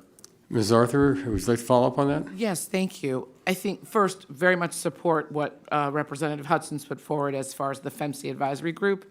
I think that's an example of the kind of work we can do as industry, where we actually, through our trade associations and directly, actually can give guidance to the federal government on those things that would make it easier or facilitate the development of products that have an unmet medical need.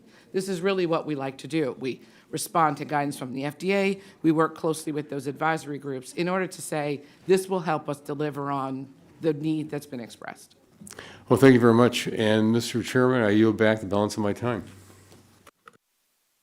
Gentleman yields back. The chair recognizes Mr. Cardenas for 5 minutes for questions. Thank you very much, Chairman Guthrie, and also I want to thank Ranking Member Eshoo for holding this hearing, and to all of our witnesses for sharing your perspectives and expertise on hazard preparedness. I spoke in the last hearing about the vulnerabilities of pediatric populations during emergencies. I remain concerned that our healthcare infrastructure is not equipped to handle surges when hazards impact children, especially children. Since this past winter, when we saw skyrocketing cases of RSV, flu, and COVID-19, little investment has been made in building capacity to address these needs in the future. In looking at existing programs and resources, I want to ask about some creative ways that we might be able to leverage our current systems and better address the needs of our kids. Dr. Washington, you've been on the front lines of COVID-19 and responses in your community. In your experience responding to the needs of children during these public health emergencies, how critical is it to have trained healthcare professionals to address the unique needs of kids? And what challenges have you witnessed in recruiting and retaining a workforce with pediatric-specific knowledge? Great, thank you for the question. I think it's certainly important that we have folks with experience to be able to care for children.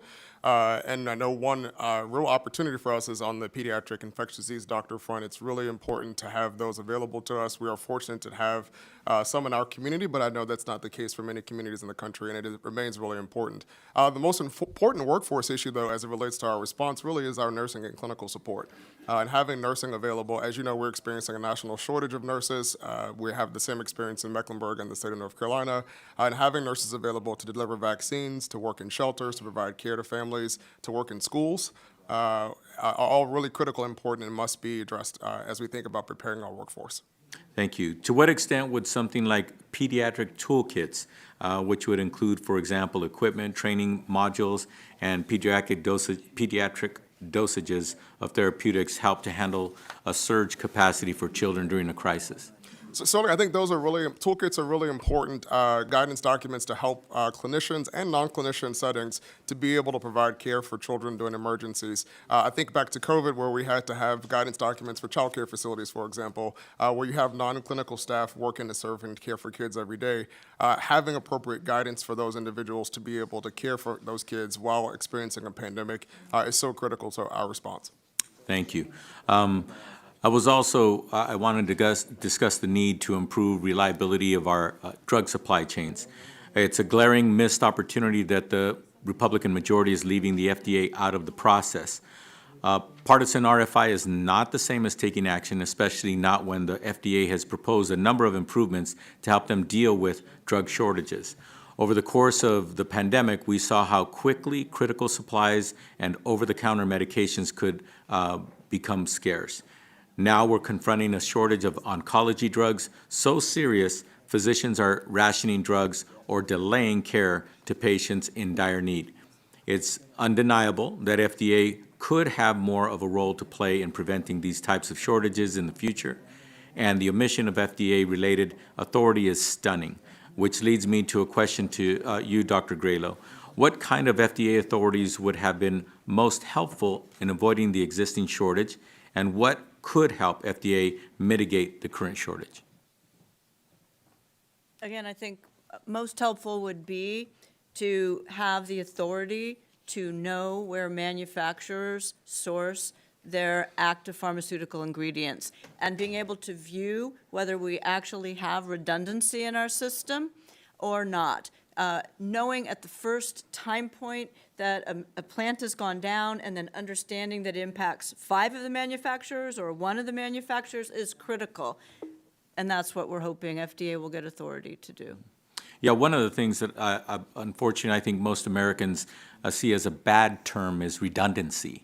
They're like, why would you want to duplicate something? But in this context, it is critical, and it would be life-saving, and it is something that systems in general are required to do. Unfortunately, we can do a better job in this country. Hopefully, we'll get there. You note, Dr. Graylow, that shortages today are the worst you've seen in over 30 years in your 30-year career. Without congressional action, how likely or frequent would we expect these shortages to be in the future? They're increasing regularly. And, you know, rest of world does not have a shortage of these 2 primary drugs that we're dealing with right now. And it's because of many of the other systems, better redundancy, et cetera, that they don't. This is the cisplat, carboplat. This is a U.S. problem. Thank you very much. My time having expired, I yield back, Mr. Chairman. Gentleman yields back. The chair now recognizes Mr. Griffith for 5 minutes for questions. Thank you, Mr. Chairman, and I beg your forgiveness and the forgiveness of the witnesses, because I'm going to go on a little bit of a tirade for just a minute. One of my colleagues on the other side of the aisle seemed somewhat surprised, chagrined, that Merck has filed suit against the so-called negotiation process that they set up. When that bill first came into this body, into this committee, this subcommittee 3 years ago, on first blush, I raised the issue that when you take between 65 and 95% of the total sales of a medication, it is on its face unconstitutional and would likely face a challenge in the courts. I raised it again in full committee. I raised it on the floor, and for 3 years, every time it came up, I raised it, and it was included in the IRA. And to say today that you're somehow surprised took me by surprise, because my thought is, of course Merck sued, and every drug manufacturer probably ought to sue because it is on its face an unconstitutional taking. All right, now to the questions I actually had prepared. Thank you, Mr. Chairman. Thank you, witnesses. In my district, a company had a contract facilitated by HHS to produce nitrile butadiene rubber, the main ingredient in disposable gloves, as well as the finished gloves. They were directed by the federal government officials to submit 2 separate proposals to both the Department of Defense and the Assistant Secretary for Preparedness and Response, or ASPR. They were assured that this was for process reasons and funds would be available for them to complete the contract, which included new construction to expand their production capabilities. So, the county donated hundreds of acres of land valued at over $17 million, and the Commonwealth of Virginia provided tens of millions of dollars worth of incentives. Since then, the company has only received partial funding and has had to halt construction, and my district is left with hundreds of acres unused and a half-built manufacturing facility. This was largely due, in part, to a lack in communications between ASPR and the Department of Defense, and a lack of transparency. Now, in the flow chart, this is mostly for folks back home, I know y'all know this, but in the flow chart of responsibility, both the Biomedical Advanced Research and Development Authority, BARDA, and the Strategic National Stockpile, SNS, are directly under ASPR. Accordingly, I have 2 bills in front of us this hearing that provide structure around contract duration, as well as require a 90-day notification requirement to vendors in the case of any modifications, renewals, extensions, or terminations of contracts with the Biomedical Advanced Research and Development Authority and the Strategic National Stockpile. It's my understanding this contract notice requirement is already required for contracts under the SNS's Special Reserve Fund. Dr. Parker, can you please explain what processes are in place currently within ASPR to notify companies of any modification or changes to their existing contracts? Well, I'm not currently in ASPR or federal government. It's been a while, but what you just described sounds like a reasonable thing to have in place.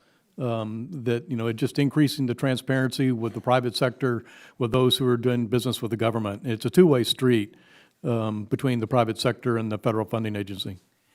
And it's along the same line, but can you explain why providing more stability and certainty for companies when contracting with ASPR, BARDA, SNS would be beneficial for both taxpayers and also the company who initially receives the contract? And I probably already answered it in my description of what happened in my district, but go ahead. Yeah, and I'm not familiar with the case in your district, but that sounds very, very unfortunate and sounds like a huge communication issue.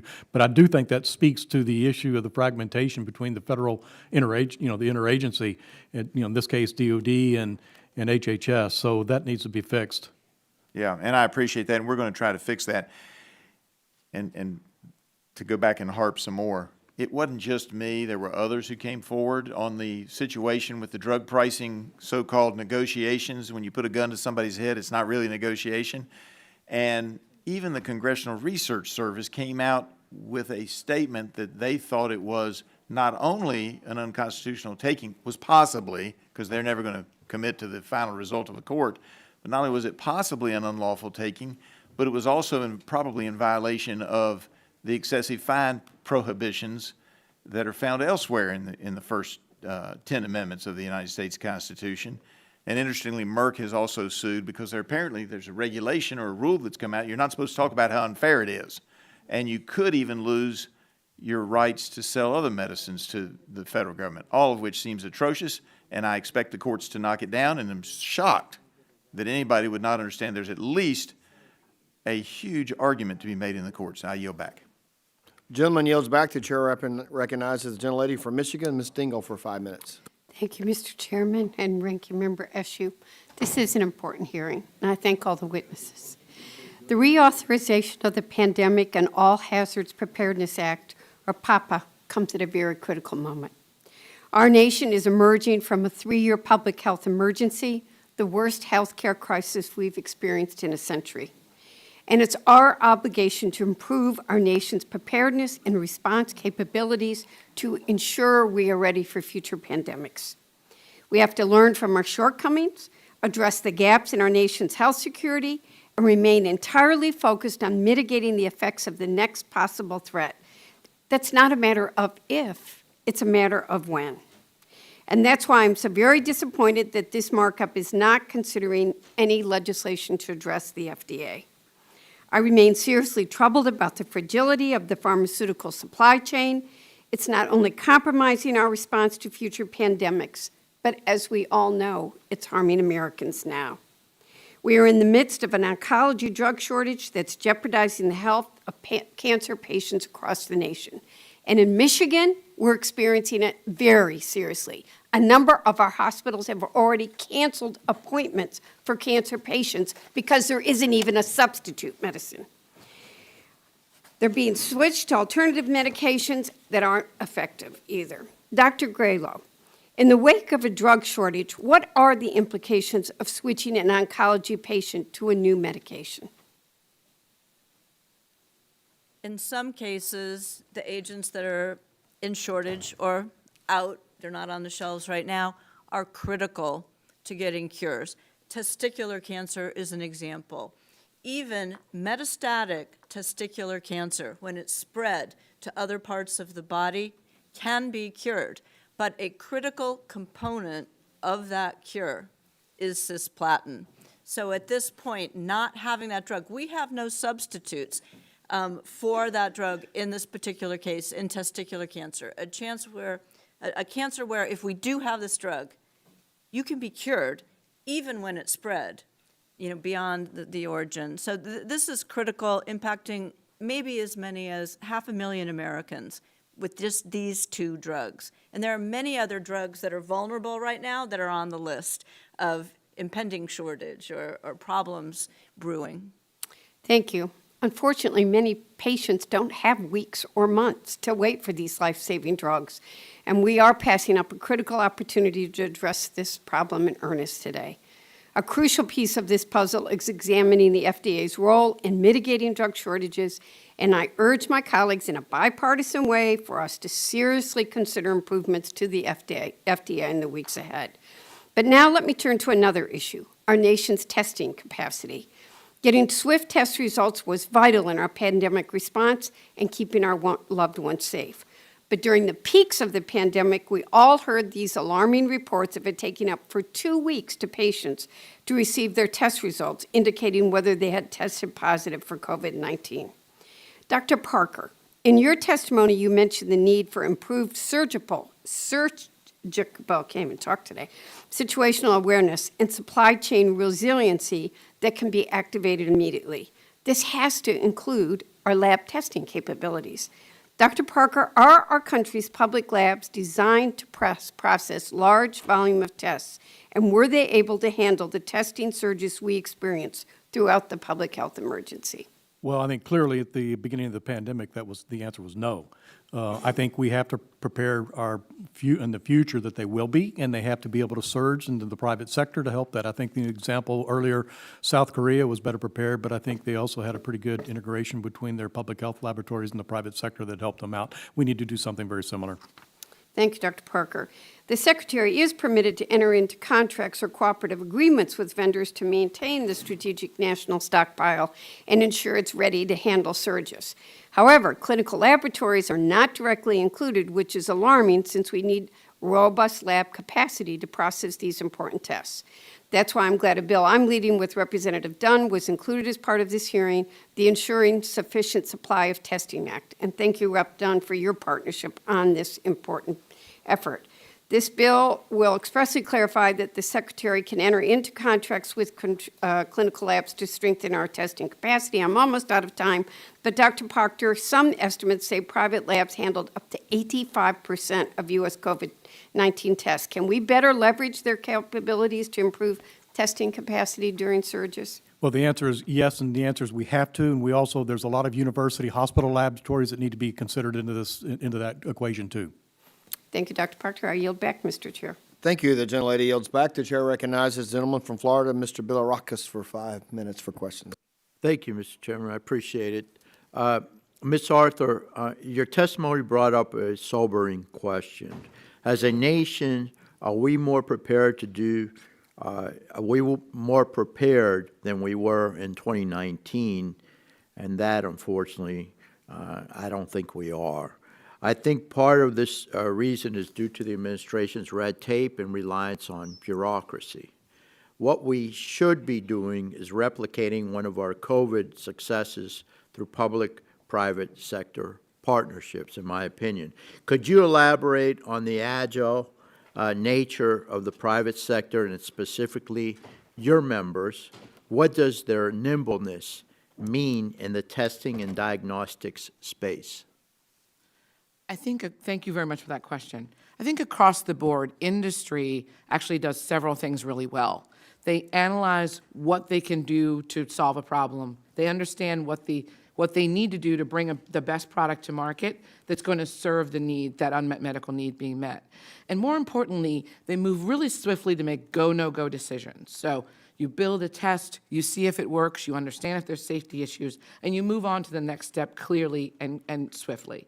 And I think that is what we saw with Operation Warp Speed, was there was that facilitated environment by the U.S. government and that expertise brought to bear by industry on how to make those very rapid go, no-go decisions, all within the confines of very clear guidance for manufacturers of vaccines, tests, and therapeutics, such that companies were delivering products swiftly, but still very safely and manufactured at high quality.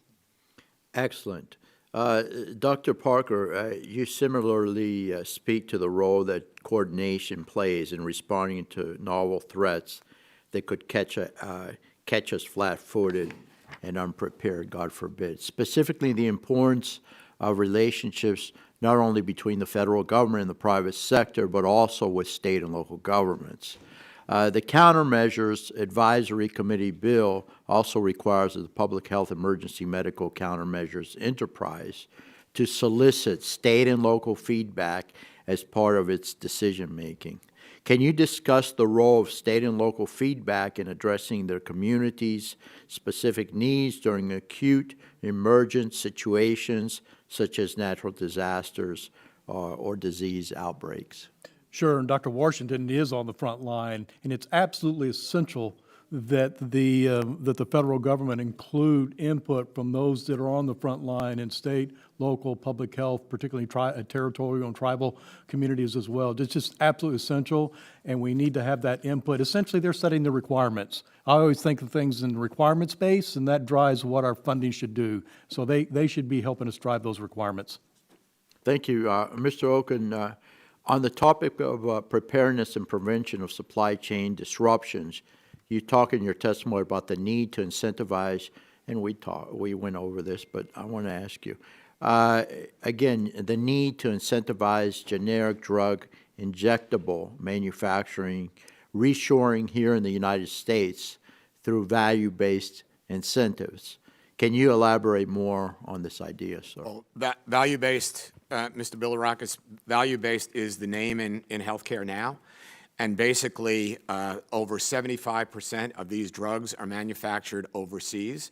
We need to bring it back in the United States, and we need to basically have acceptable quality measures, which are agreed upon. And when a manufacturer hits those quality measures, keeps the products going, keeps the production lines going, then they would basically get an incentive there. Let me just make this very clear. This is not about big name, expensive brand drugs. This is about low-cost, sterile injectables. It's a very different animal, and the people and the companies that are making this are very different than some of the large manufacturers out there. These come from China, India, and whatnot. So I think if we thought creatively in terms of value-based arrangements, we would be able to bring manufacturing back in the United States. But the fact of the matter is, again, the FDA commissioner said it, if no one's going to make money on these drugs, they're not going to produce them. It's as simple as that. And I'm not against any of the warning signals, the things that the FDA should be doing and whatnot. But the problem is, until we realize the fact that there is a basic financial issue here, we're going to have more shortages. Okay, thank you very much. I appreciate that answer, and I should probably yield back the balance of my time in the interest of time. Thank you. Thank you. The gentleman's time has expired. Gentleman yields back. The chair now recognizes the gentlelady from Illinois, Ms. Kelly, for 5 minutes for questions. Thank you, Mr. Chair.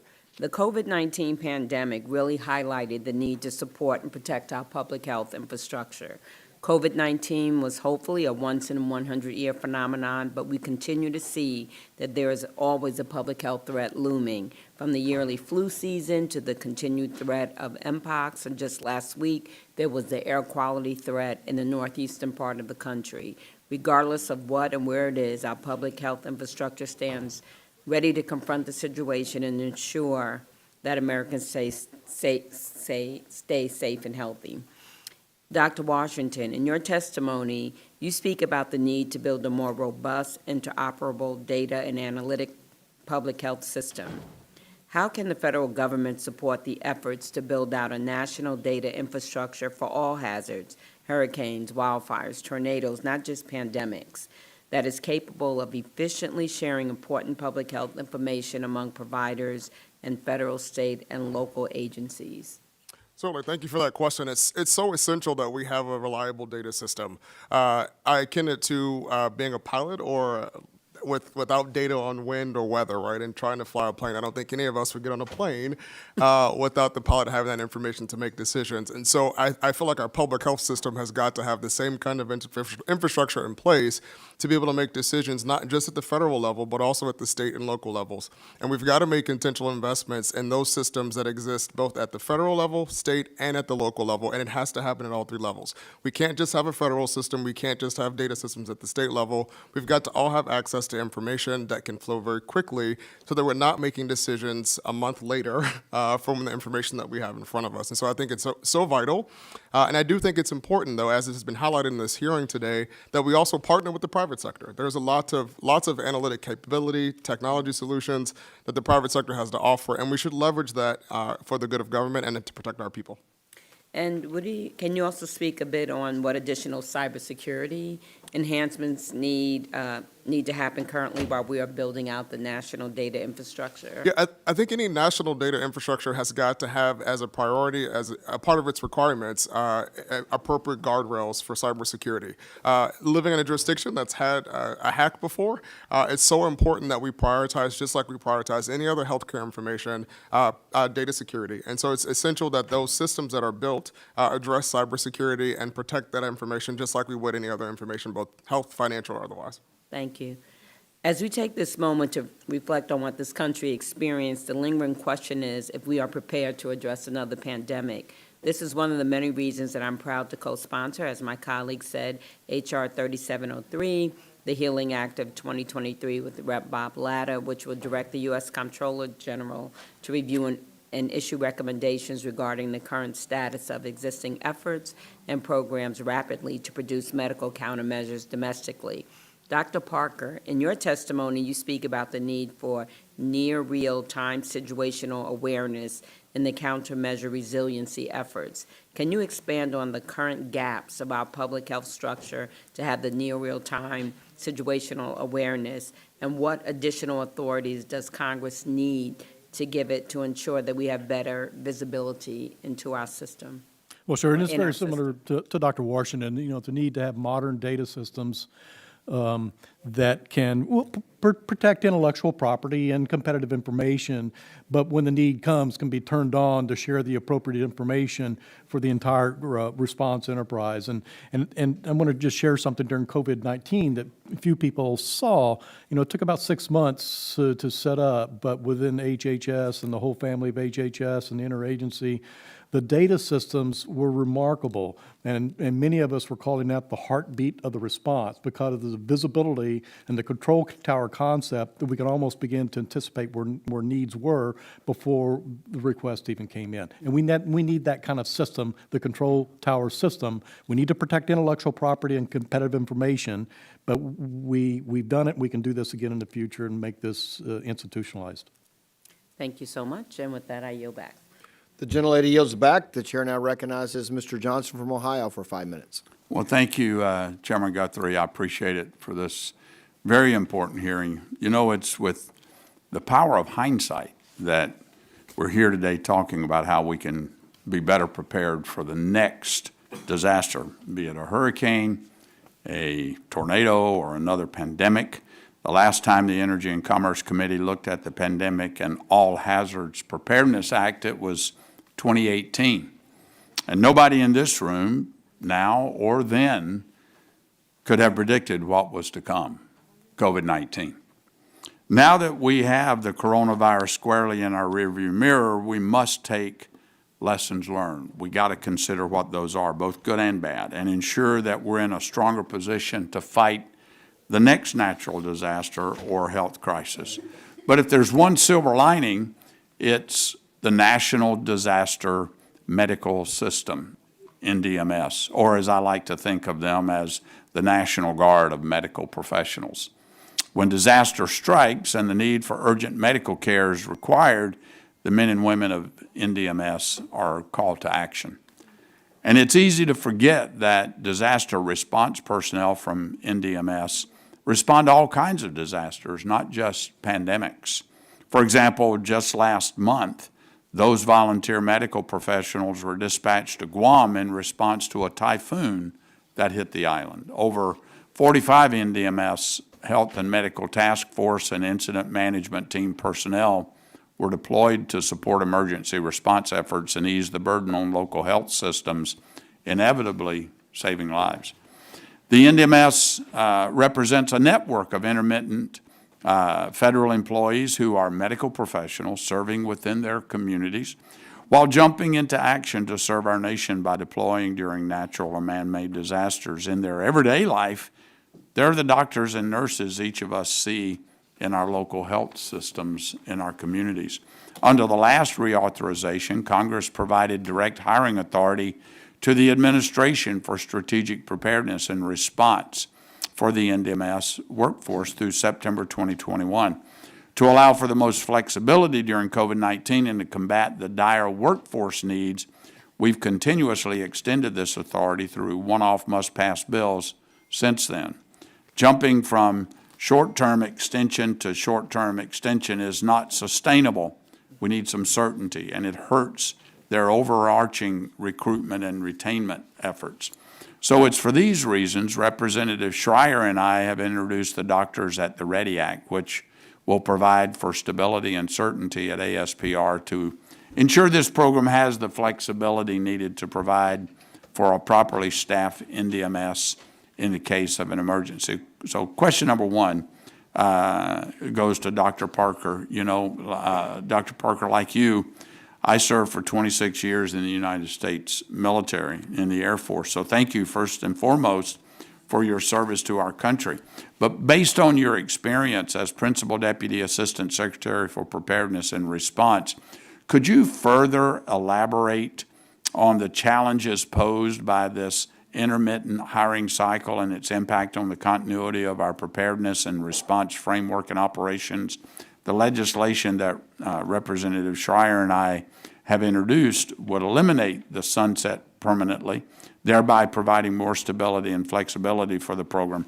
The goal would be to ensure we have civil servants ready to deploy when we need them. So can you Can you respond to that, the challenges? Sure, and thank you for the question and for your, and I commend you for the bill to do this, to strengthen NDMS. It's absolutely essential that we do that. The NDMS, what makes NDMS work is the health professions across our United States that are volunteering to become intermittent and civil servants to deploy to help our nation in need. So this is needed, and I would commend any other things that would strengthen NDMS. NDMS is a unique national asset that the public is not aware of. We need to strengthen it. We need to think about what does NDMS 2.0 look like.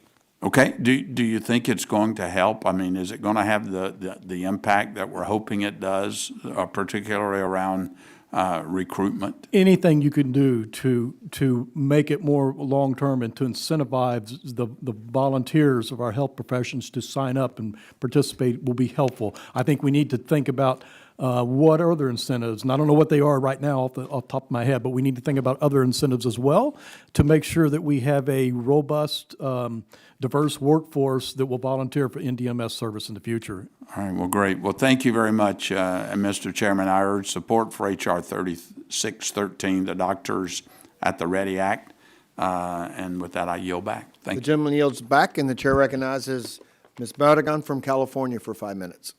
Thank you, Mr. Chairman. Antimicrobial resistance is costing patients their lives and significantly increasing our healthcare costs, with an estimated $4.6 billion spent annually on treating just 6 of the most common multi-drug resistant pathogens in the United States. For all Americans, and especially those who face chronic infections, like individuals living with cystic fibrosis, this is a public health crisis that Congress can no longer ignore. As we consider the reauthorization of the Pandemic and All Hazards Preparedness Act, or PAPA, I think this is a missed opportunity for the committee to not include the Pasture Act, or at least certain parts of it. Innovation is urgently needed to address the shortage of effective antimicrobials to treat a range of resistant infections. For example, in California, valley fever is a growing fungal threat and lacks appropriate antifungal treatment. From the perspectives of these patients, some of whom are my constituents, we are unprepared to meet their treatment needs. Dr. Arthur, thank you for your testimony. Thank you for including this as part of your testimony, your written testimony. You provide in it that you believe that we should be including the Pasture Act in the reauthorization of the Pandemic and All Health Preparedness Act. I would just ask if you elaborate on why it's important that we do that. Thank you so much for the question. The antimicrobials market is a broken market, and having antibiotics available to us is not just pivotal to our public health, the everyday delivery of public health and surgeries. It's also vital in our all hazards response. When people are injured in a fire or other, they can often suffer from opportunistic infections. So having antibiotics and antifungals to actually treat people in a rapid way is really important. What the Pasteur Act does that's unique is it actually enables a marketplace for these products that are being developed by industry, sometimes in partnership with BARDA and the government. And so we need to have these products not just get developed, but go into a place where they can actually be sustained and be available to us. But that also has to be coupled with very important stewardship. We don't want to overuse these or we'll drive resistance. So you need to actually have both the stewardship component and a marketplace that actually helps these products be available to us. So it's really important to do something like Pasteur as a policy that will help drive that. Well, thank you, and I understand that this legislation has broad support of over 230 stakeholder organizations representing healthcare providers, public health professionals, scientists, patients, and the pharmaceutical and diagnostics industries per your testimony. Is that correct? That's actually correct. There are many different diseases where antimicrobial infections can cause death. So it's really important to support these products. Yeah, and I also saw at the end of 2022 that this bill had over 60 bipartisan co-sponsors, which makes it, I think, right for us to really take a look at and making sure it's included. Thank you for that. Dr. Washington, in your written testimony, you stated that, and I'm quoting, "The hospital preparedness program has been cut by more than 50% over the last 20 years and remains stretched due to prolonged emergency responses, increased preparedness and response requirements, and annual discretionary funding not keeping pace with inflation," end quote. As the only source of federal funding for healthcare system readiness, I'm concerned that the stagnant funding will decrease the ability of local hospitals to serve all the patients who need care during emergency or disaster. What are the practical implications and or limitations of stagnant funding for the hospital preparedness program, and is there more Congress can do to help? So I think there are tons of implications specifically for being ready to go. As we saw during COVID, our acute care facilities were literally crushed with demand. Our emergency departments had waits that were extending well beyond 10 to 12 hours, and the ability to be able to care for people in a timely fashion was almost impossible. One of the things that our Preparedness Coalition did that's funded by HPP in Mecklenburg and our region was to mobilize our mobile hospital. We can't just purchase a mobile hospital in real time for an emergency. We have to have those things ready to go. They have to be well maintained, and they have to be ready to activate as quickly as we need to be able to respond and provide care to folks. And so increasing investments in the preparedness of our healthcare systems is really, really important, and we haven't kept up, and so we need to catch up in order to be able to make sure we stay prepared. Great. Thank you. With that, Mr. Chairman, I yield back. Chair thanks the gentlelady. Gentlelady yields back. Chair now recognizes Chairman Hudson for 5 minutes. Thank you very much, and thank you to the witnesses. Outstanding testimony today. I think it's been a great discussion. Appreciate your time being here today. If it wasn't obvious before, COVID has shown us that public health security is national security, and all of us in Congress owe it to our constituents to get this reauthorization of PAPA done on time this year. Ms. Arthur was asked, what happens if we don't? I thought you gave a great answer. Number one, we'll not be better prepared for the next pandemic. Number two, private industry will not have the incentives necessary to produce the next generation of countermeasures. And number three, we lose the opportunity to implement lessons learned from COVID. I think those options are factual, and I think they're totally unacceptable. We have a responsibility to move this legislation forward. And I appreciate the partnership I've had with Ranking Member Eshoo. We have worked very hard to make this a bipartisan process. There are a lot of factors that would like to take it in a different direction. And I'm frankly just baffled at the place we are now. You know, drug shortages is a critical issue. It's an issue that Republicans have been addressing. We will continue to address. The Prevents Act, just passed about 6 months ago, had provisions dealing with drug shortages. It was a bipartisan bill led by Richard Burr from the Senate. Our ranking member at the time, chairwoman now, Cathy Rodgers, worked very hard on that, working together with Democrats. We've had hearings on this issue. We will continue to have hearings on this issue. I have personally given assurances that I will make this a priority, and we will work together. But I think being given a list of bills that we have to include or else, when I think testimony today showed we're not really dealing with the root causes. I think we need more to examine this further to really truly address this in a comprehensive and bipartisan way. I'm committed to doing that. But loading PAPA up with this issue that has never been part of PAPA reauthorization is the wrong way to go. Because if we open up PAPA, there's a whole lot of other important issues that members of Congress would like to include, including bans to gain-of-function research, including dealing with the politicization at CDC that happened during the pandemic, including discussing mask mandates and other mandates. These are all important issues that a lot of my colleagues want to discuss and would love to include in PAPA. But this is not the proper place. PAPA is too important. We have to stay narrowly focused on reauthorization to get this thing through the House. And it's going to be tough. This is not going to be an easy path. These are not easy issues. But if we stick together and we do this in a bipartisan way, we can do this, and we owe it to our constituents to do that. And so I just ask Ranking Member Eshoo and my colleagues on the other side, please work with us. Please keep the process moving. We will work together on drug shortages and a whole lot of other issues this year. And I believe this committee has a long track record of getting things done. I think we can do both things, and I think we will. You know, I've worked very hard to solicit feedback from the private sector, from federal, state, local partners, constituents on the necessary changes that we need in this reauthorization language as we look at the entire preparedness enterprise. And I've emphasized in the past that involving the private sector is almost always the best way to get things done. Private-public partnerships flourished in North Carolina during COVID. And to me, it's the best way to replicate these is to continue to strengthen these kind of partnerships. In the dozens of RFI responses, public-private partnerships are mentioned with the goal of enhancing them and improving the transparency from the administration for these relationships. One of my bills, notice for this hearing, would establish a FEMC advisory committee to receive input from industry and improve communications and transparency from FEMC to private industry. I would welcome a Democrat that would like to co-sponsor this with us to make sure this is bipartisan going forward. I think there's been a lot of support expressed today for it. Another issue that I think is really important is cybersecurity in our health systems. This is a bigger problem that surpasses PAPA, but as it relates to our nation's preparedness, I think it's something we can build out.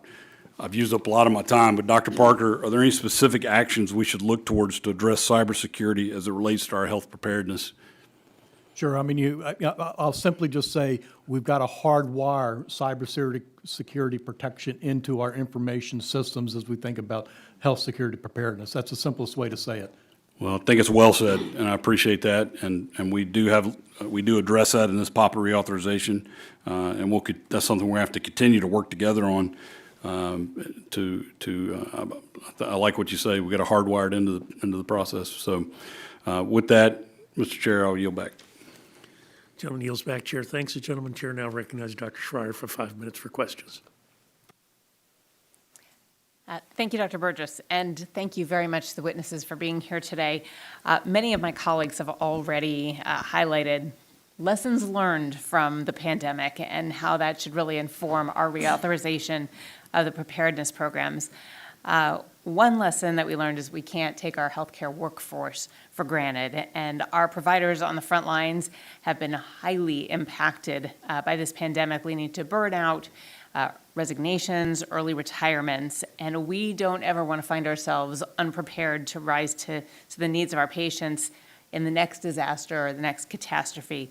That's why I was proud to introduce the Doctors at the Ready Act with Representative Johnson, which you just heard about, to prevent lags in hiring medical providers that could render the country under-resourced at a time of need. And this bipartisan legislation will allow ASPR, the Assistant Secretary for Preparedness and Response, to directly hire healthcare professionals into the National Disaster Medical System. This means talent can be retained, and they can move through the process with a faster timeline, and there will be more providers when we need them. Dr. Parker, you already answered the questions that I had in how important this is, so I just want to thank you for your responses, and I will move on to another topic, which is testing.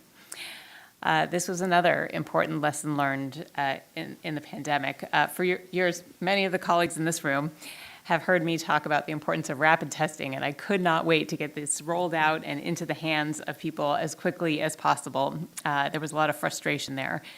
But we also remember how frustrating it was right at the start of the pandemic, when the U.S. was doing fewer than 100 tests a day. Everything had to get shipped to the CDC. And meanwhile, in Korea, they had drive-through testing sites and were doing 10,000 tests per day, which was key to containing the disease. And so, at each stage, it seemed like there were all kinds of barriers: running out of reagent, not having the right supplies, and barriers that with the right panel of public health and industry advisors could have been resolved quickly. So I wanted to just highlight the Bipartisan Diagnostic Testing Preparedness Plan Act with Representatives Pence, Carson, and Bouchon. It directs HHS and related agencies to develop a plan for rapid development and scaling up of testing in a public health emergency. Dr. Washington, as a public health director, can you talk about how having rapid access to labs, rapid tests ready to go would help with future disaster response? It's absolutely critical. As you have already outlined, testing at the beginning of COVID pandemic was almost virtually impossible. And so we struggled. And again, it's one of those things where you're kind of flying blind. If you don't have information about who has a condition of any kind, you can't contact trace, you can't isolate individuals, and you can't do what we need to do to be able to disrupt transmission. And so it's absolutely vital And it's important to be able to activate it quickly, as you've already described. And I think having mechanisms in place with both public and private laboratories is really essential. And the last piece I'll say before I'm quiet about this is the workforce. Beyond the laboratory workforce, it's absolutely essential to have the workforce in the community that can actually do the testing, which was a huge challenge for us during the pandemic because we didn't have folks who could do swabbing, and we had to extend capacity for different types, different levels of medical providers to do that. And I think all those things are really essential for us to prepare for now. Amen. Thank you. Last issue, I have just a bit over a minute. We've recently have had highlighted for us the shortage of oncology drugs, and cancer drug shortages are at an all-time high.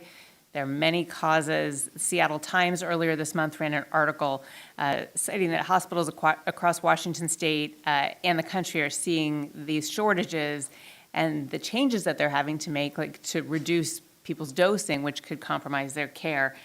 This is happening at Seattle Children's Hospital. It's happening at other hospitals. And as a provider, this is alarming. As potentially a patient one day, I hope not, but that's incredibly alarming. And we need these treatments to be available.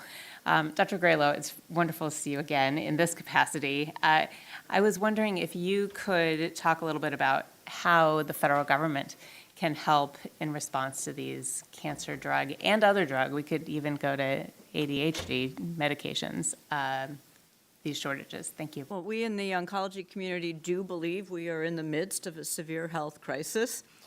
Right now, it's cancer drugs. Previously, it's been asthma drugs and diabetes drugs. It could be infectious disease drugs tomorrow. The kinds of things that we're asking for relate to drugs to treat every kind of disease. It's just cancer right now. We're asking not a lot more regulation, but a little more regulation. There are a few legislative fixes. We agree that this is a market failure, first and foremost, and we need to work together to get high-quality manufacturers in the United States. We need to figure out the incentives. So it's a mix of legislative, regulatory, market issues. They're going to solve this problem, not just for cancer, but for every disease. Thank you. Thank you. I yield back. Gentlelady yields back. Chair thanks. The gentlelady chair now recognizes the gentleman from Georgia, Mr. Carter, 5 minutes for questions. Thank you, Mr. Chairman, and thank all of you for being here. This is extremely important. You know, I like to say that there's a difference in knowing something and realizing something. We've known for many years that we're too dependent on other countries, particularly adversarial countries, for our PPE, for our drugs and medical needs, but we realized it during the pandemic when it became real. In fact, as a member of the Doctors Caucus, I was disturbed to learn, and I learned about it during a time that we were talking with the ASPR at that time, and he told us that even though we didn't know about the virus until about February of 2020, they saw a downtick in the amount of PPE and drugs that were coming from China as far back as the fall of 2019. That shows us that they were hoarding that, and they were going to use it for their own selves and not send it to us. That should be a lesson that we should learn and not to let happen again. And as we know, each state has certain needs. Some states may have needed ventilators, some states may have needed PPE. Every state is different, and that's why I have introduced the state stockpile bill. Obviously, we need a robust federal stockpile, and this is not to replace that. Instead, this is to supplement it. And certain parts of that were passed last year, but I've still got another bill this year that H.R. 3631, the State Strategic Stockpile Act, and it's being considered today, and it would extend the matching program through what was approved last year was a 2-year program, but this would extend it through 2028, and it would coincide with the time frame of PAPA reauthorization. Dr. Parker, I want to ask you, would you agree that states need to be better prepared for the next public health emergency in terms of having access to critical medical countermeasures such as diagnostics, PPE, treatments, et cetera? Well, some states are doing it already. My state is taking those kind of actions. So I think, one, we absolutely need to make sure and bolster the strategic national stockpile that's managed by ASPR, no doubt about that, and improve that. But I think if a state feels that they need to also have to not be completely dependent upon the SNS that they need to do, take the actions that they need to do. And I just remember during the H5N1 pandemic exercise preparedness in 2006 to 2009, one of the policy activities that Secretary Leavitt at the time was stockpiling antivirals. The concept was skin in the game. The federal Absolutely. government, paid 3/4 of the stockpile, and the states paid 25%. So there was this policy of skin in the game for the stockpile of the antivirals. That was something you can go back and look in history. Well, again, my bill, parts of it were adopted last year in a 2-year extension, so this will just be another extension, get us through 2028. Ms. Arthur, I wanted to ask you, what do you think the benefits are of states having the ability to stockpile products like this? Well, thank you, Mr. Carter. Actually, this is an important opportunity for states. All the states don't have the same necessary risks and exposures. So there are states that actually could be exposed to very different emerging infectious diseases that come to their region from areas that are close to them. This would allow those states to, for example, stockpile certain vaccines or antivirals specific to their needs for their population, where they may face different epidemiological risks than in other states. Good. Thank you for that. Now, very quickly, I want to turn my attention to drug shortages. And Mr. O'Connor, I wanted to ask you, can you talk about the recently passed so-called Inflation Reduction Act and how it could impact drug shortages further? So the idea, Mr. Carter, of having a rebate on the inflation side of a brand name drug and a very expensive brand name drug, fine. That makes sense. We supported that. But the idea of a low-cost generic, where a generic manufacturer now is going to have no price control at all, that's a bad thing. And the problem here is we call a drug, and as a member of the Congress who's a pharmacist, you understand it's very different in terms of these generic drugs, especially the injectable drugs, than these, brand name drugs. And I think we need to realize that, and we need to change our view here, because when you simply add and you price control these manufacturers, they're handcuffed. They're not going to do anything. And let me just say one other fast thing. I'll give you an early warning sign right now. I had a pharmacist from Dayton, Ohio, this morning, who's here, up on the Hill, talking about PBMs, talk to the largest generic drug manufacturer out there. And this manufacturer says, I'm going to give you the list of the drugs that we're going to stop making, and those are cancer drugs. So this is a crisis. It's absolutely a crisis. Good. We have to realize these are low-cost products that we are making literally not profitable at all. Absolutely. Well, thank you, and thank all of you again. This is extremely important. We appreciate you being here, and I yield back, Mr. Chairman. Gentleman yields back. Chair thanks the gentleman. Chair recognizes the gentlelady from Massachusetts. 5 minutes for questions. Thank you, Mr. Chairman. As a co-founder and co-chair of the Bipartisan Pandemic Preparedness Caucus, I've taken every opportunity in hearings like this one to highlight the unique opportunity that we have before us to take the lessons learned through the COVID-19 pandemic and apply them in a way that better prepares our healthcare system to respond to future unknown threats to our public health. So I'm glad to see that the committee noticed some bipartisan policies for this hearing today, including my bill, the Disease X Act. But I am disappointed that the majority has decided to move forward with flat funding for the preparedness programs that sit within PAPA, as well as exclude numerous FDA supply chain policies.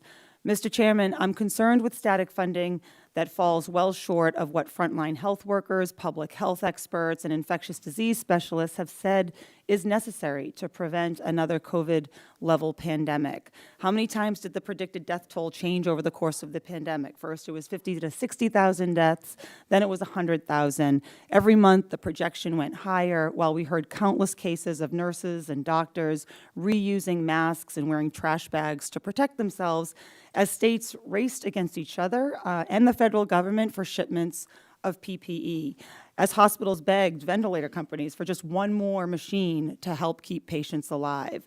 Now, 3.5 years later, after the first COVID case was discovered in the United States, more than 1 million Americans have tragically lost their lives to the virus.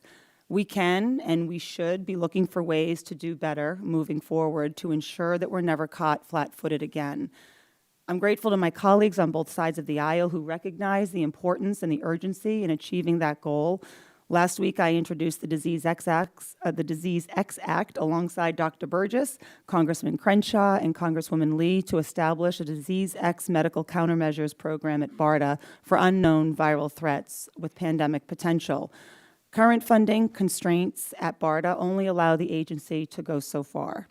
With much of BARDA's MCM development work focused on a defined list of chemicals, biological, radiological, and nuclear threat agents, as well as influenza, we may not be prepared to develop and manufacture at scale future drugs and vaccines against unknown viral threats that can lead to devastating pandemics.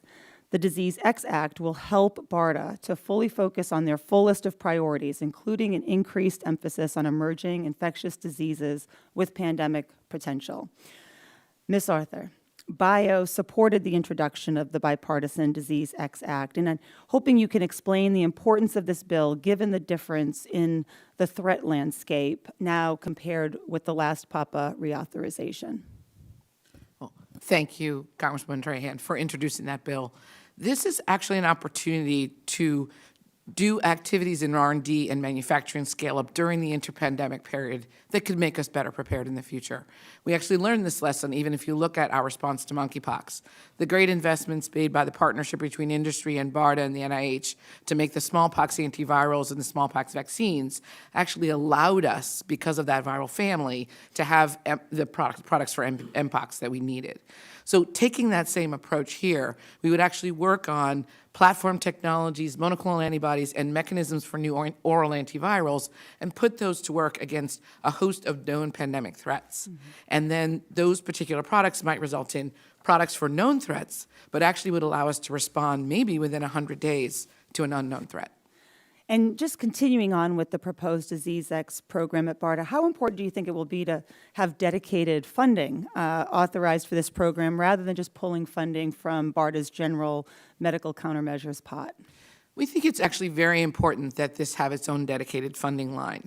If that's not possible, although we think that's the right approach, really scaling up BARDA's overall number to more like what's in the FEMC multi-year budget, $1.5 to $1.6 billion, would give them the flexibility to work on what we know is already part of their strategy, which is to do platform agnostic work around viral families. So a separate line item would be optimal, but scaling up the budget would also be important.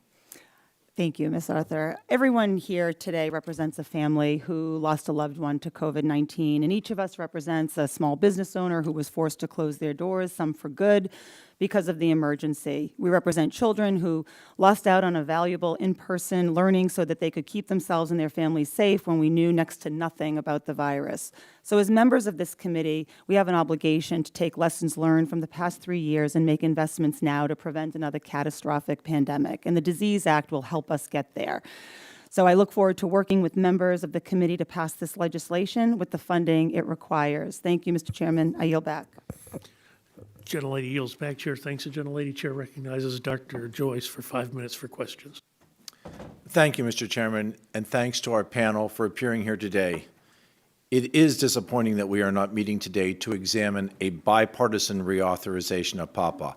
As our nation emerges from one of the largest and worst global pandemics in recorded history, we need to be moving together on this.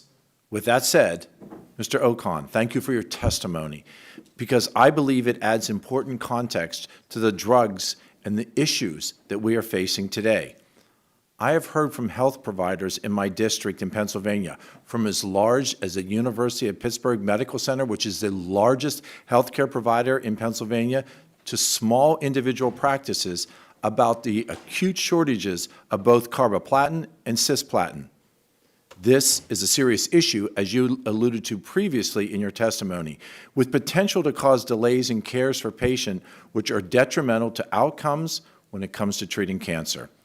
These shortages, they're not a new phenomenon, and they've been known to occur because of poor policy decisions that have hollowed out the generic manufacturing capacity right here in the United States.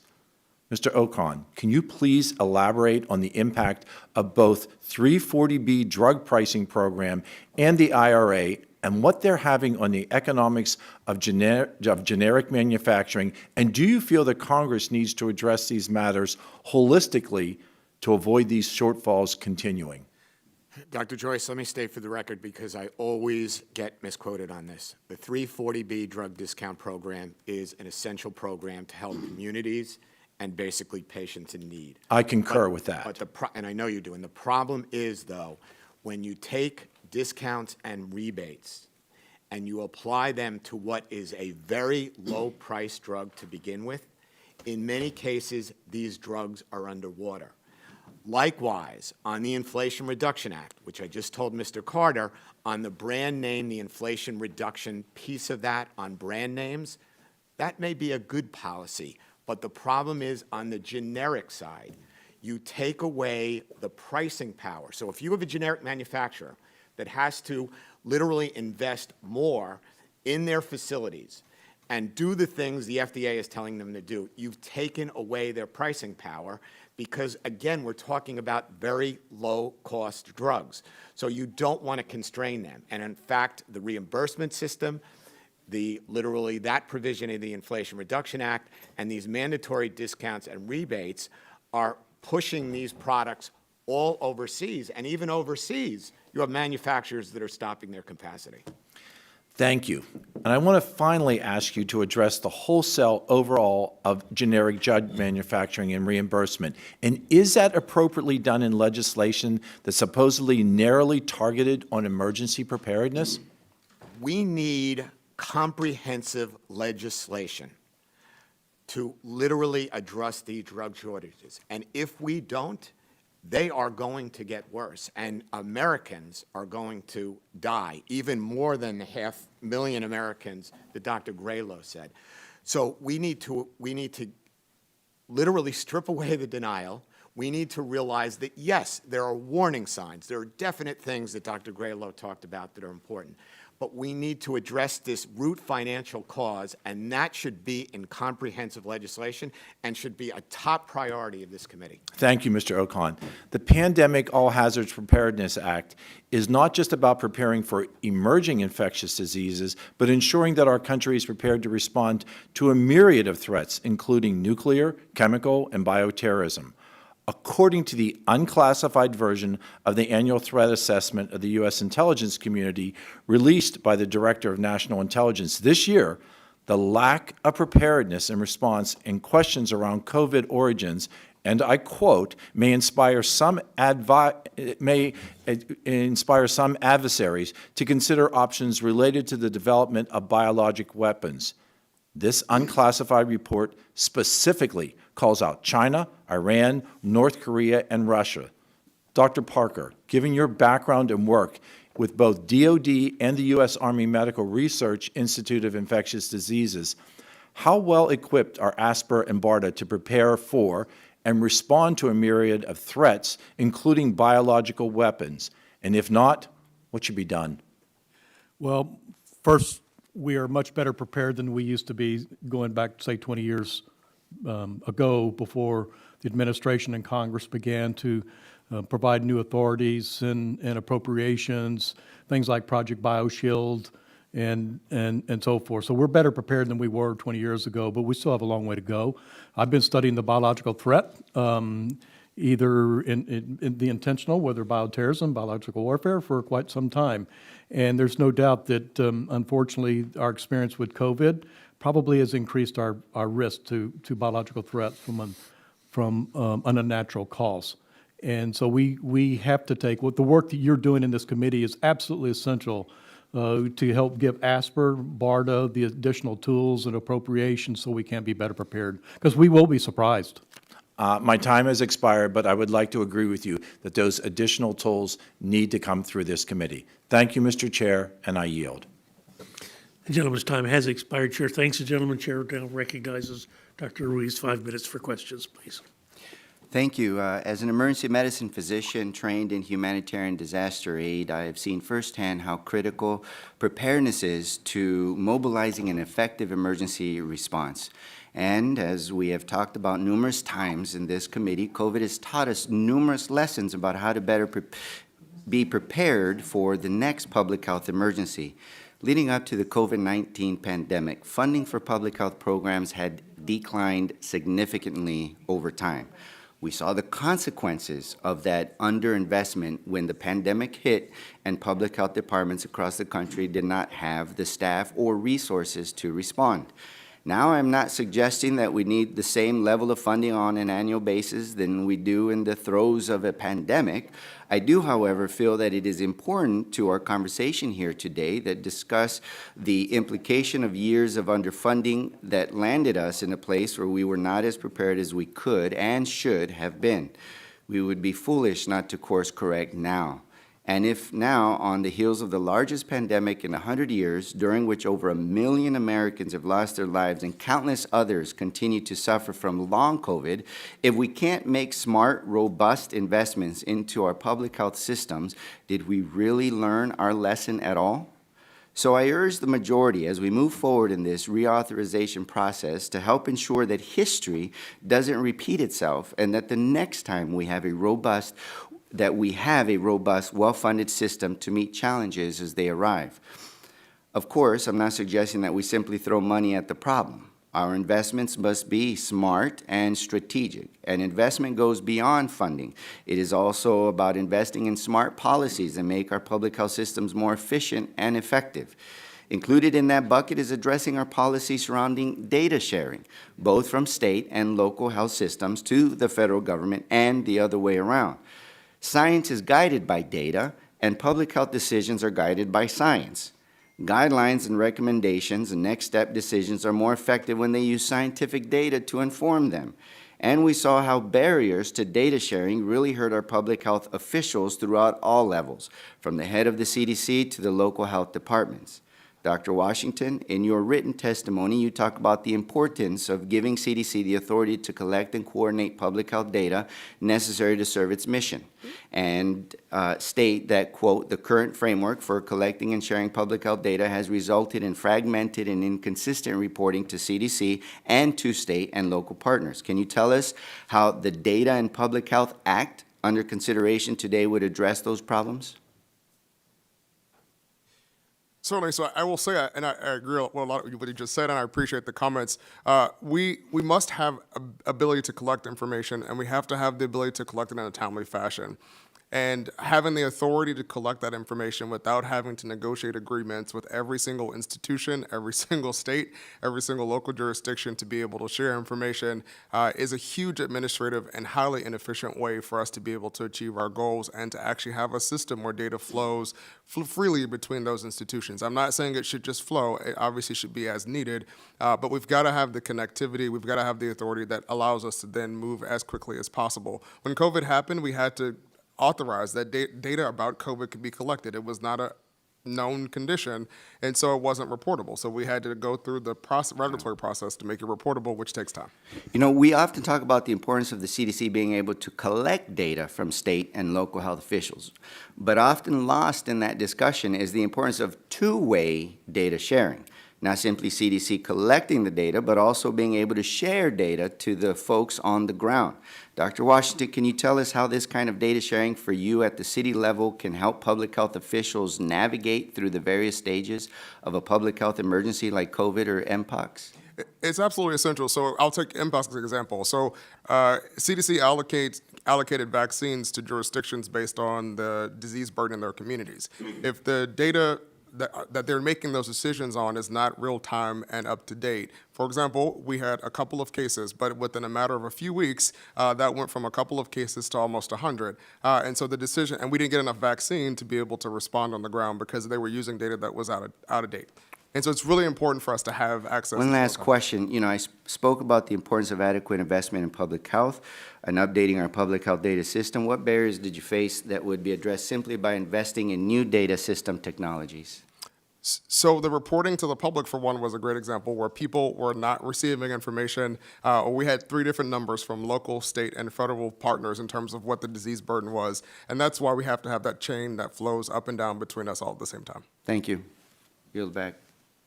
Chair thanks the gentleman. Gentleman yields back. Chair now recognizes the gentlelady from Tennessee, Ms. Hirschberger. 5 minutes for questions. Thank you, Mr. Chairman.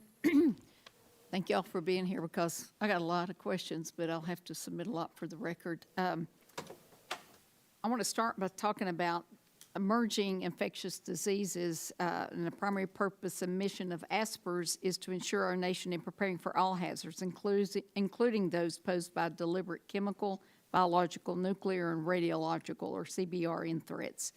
And, you know, the escalating actions by Russia, you know, invading Ukraine and threats of chemical warfare, or, you know, that's on everybody's mind.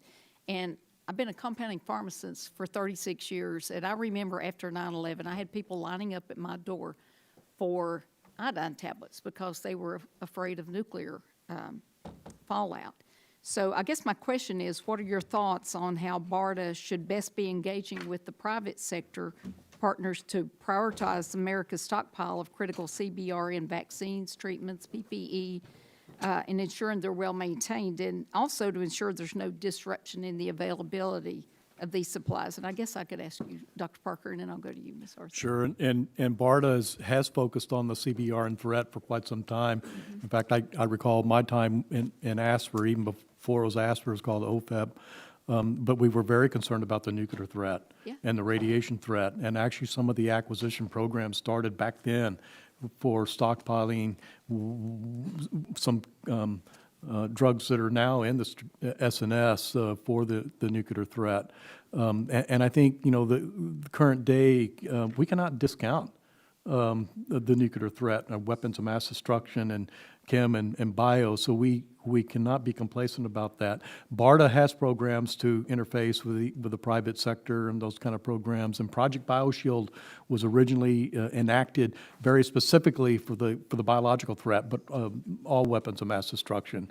So we just need to keep emphasizing those programs and emphasizing that's a problem, and states and locals also have to exercise, because it's a huge problem. When you think about what happens if there is a nuclear detonation in one of our communities, it is huge. And I've been in several national exercises, and we should not be complacent. No, we can't be complacent. Ms. Arthur. No, I, of course, agree with Dr. Parker. Thanks for that question. I think industry actually really wants to bring some novel technologies to bear in this space. They're working on products that could help, like wearables, to help notice that you've been exposed to chemical agents or nerve agents, working both with the DoD and BARDA together. And I think this is a place in particular where DoD and BARDA partnership with industry actually could give us products that could help us, the warfighter, as well as national security defense. Yeah, I've talked to some innovative companies that work on oral medications too to help with some of that. Mr. Ocon, you know I've talked to you many times. And Dr. Graylow, listen, we know the FDA, even the drug shortage list is not comprehensive. They don't keep a comprehensive list. I've compounded sterile products for many years. At any given time, there's 300 drug shortages on a list, okay? We need to reform some of the things with the FDA, and especially with, you know, just like you said, Ted, it is about the reimbursement. Nobody's going to make a product if they lose money. That's just not going to happen. And we need to reform that and, you know, get an updated list. There's many things we can work on, 340B programs, things like that. You know, one of the things, Ms. Arthur, I have the only plant in the country, a penicillin-producing plant in the country, and I had to go through the designation of getting that designated as critical infrastructure. That is another thing we may look at doing for different facilities, antibiotic resistant, like Representative Aragon was talking about. And I talked to someone in the Biden administration about having 20 antibiotics on a list that we have to have for 330 million Americans. There's a lot of things we need to do, Ted. And I just read an article, and it was dated June 2nd, that the FDA is going to allow an unapproved cisplatin to be used in this country. They haven't even been inspected since 2019 in that facility. That's what we're coming up to. And we have 503B facilities, compounding facilities that are FDA registered that can fill that gap. But the price is going to be enormous. We can be on the front lines as compounding pharmacists and, you know, take care of those patients. But they have to allow us to do that and some of the reduced regulations. So I'll talk to you all about that later. There's a lot we have to think about. And thank you all for your time. And with that, I yield back. The gentlelady yields back. The chair now recognizes the gentleman from Indiana, Mr. Pence, for 5 minutes for questions. Thank you, Chairman Guthrie and everyone appearing here today. I am proud to lead the Diagnostic Testing Preparedness Plan Act with my colleagues Congressman Bouchon, Congressman Carson, and Congresswoman Schreier. Diagnostic testing capabilities are crucial for the successful disease outbreak containment during a public health emergency. Our country relies on diagnostic testing as a critical component of our medical countermeasures response strategy. Innovators in the Hoosier State, such as Roche Diagnostics, have been leading the charge to ensure the nation has safe and reliable diagnostics. It's important for HHS have a blueprint that would facilitate the innovation and development of diagnostics during a PHE. This bill would direct HHS to develop a plan describing the process of rapid development, approval, scaling, procurement, and distribution of diagnostics. In addition, my legislation would ensure HHS is prepared to communicate and collaborate with the private and public sectors to ensure diagnostics are readily available. I look forward to working with my colleagues on the Energy and Commerce Committee to get this legislation across the finish line. Dr. Parker, based on your time as Principal Deputy Assistant Secretary for Preparedness and Response, can you explain the importance of ASPR coordinating with the private sector to meet the demand for diagnostic testing during public health emergencies? Yeah, absolutely, and it's absolutely essential that we have these, and we've talked about this a lot today, about the importance of the private sector and the importance of public-private partnerships. And I think ASPR and BARDA over the years have done a lot to improve their ability to interact with the private sector, but we can always do better. And the diagnostics is one that's they're all important, but this is certainly essential because this really guides a lot of our decision-making early in a pandemic, early in an outbreak, and to rapidly surge and to make sure that we have distributed diagnostics and point-of-need diagnostics and home diagnostics is essential. So the plan is well warranted. I support the initiative, and we just do everything we can to improve those public-private partnerships, make them functional. Okay, thank you. Ms. Arthur, I heard you state earlier that you think increased coordination and collaboration with the private sector would improve the country's response during future and public health emergencies. How would the United States benefit from a pre-approved diagnostic testing preparedness plan? Thank you for that question. It's actually really important to have a plan. It actually guides industry in what can be developed and actually allows industry to work on some of those things during peacetime. And I think this is one of the advantages. Now that we've had innovation in diagnostics and tests, including home tests, which we never had before, that actually can springboard into even more investment in actually technologies like that. So having that public-private partnership where the government sets out what they're trying to achieve in a pandemic allows industry to work towards that goal in partnership with them. Okay, thank you. And with that, I yield back, Mr. Chairman. The gentleman yields back. The chair now recognizes Dr. Dunn for 5 minutes for purpose of questions. Sorry, I didn't know I was next. Thank you, Mr. Chairman. I appreciate the opportunity to analyze the legislation that may accompany the reauthorization of the Pandemic Preparedness Act. The expiration of this important bill comes at a time when we've learned many valuable lessons about enduring a pandemic, and now we have an opportunity to put those lessons into practice. It's important to ensure the Strategic National Stockpile, BARDA, Project BioShield, other programs designed to assist in federal response, that they're all retuned for a more timely, coordinated, and successful response next time, because unfortunately there will be a next time. I appreciate the transparency measures put forth by Chair Rodgers, which will ensure that the CDC guidance has integrity and does not jeopardize the well-being of American citizens. We learned of undue influences over the agency during the COVID-19 pandemic and the grave dangers and damage associated with extended lockdowns. We must never allow a federal agency to issue such sweeping, binding, and inaccurate guidance in an emergency again. Other important measures included in the discussion drafts before us today will ensure proper congressional oversight and shed light on the decision-making of health agency bureaucrats.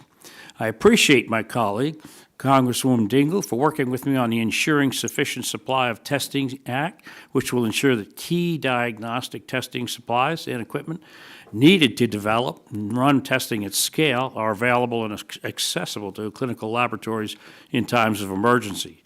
This bill will ensure that clinical laboratories will be able to enter the strategic national stockpile contracts. It's also critically important that the strategic national stockpile include test kits, reagents, precision plastics, and other tools that labs rely on to rapidly scale their responses. Labs played a critical role in response to SARS-CoV-2 pandemic in the early days of the spread of COVID-19. Testing was one of the few tools at our disposal to understand the nature of the pathogen. Testing is also an important aspect of surveillance, which is an area where improvement and increased coordination is greatly needed.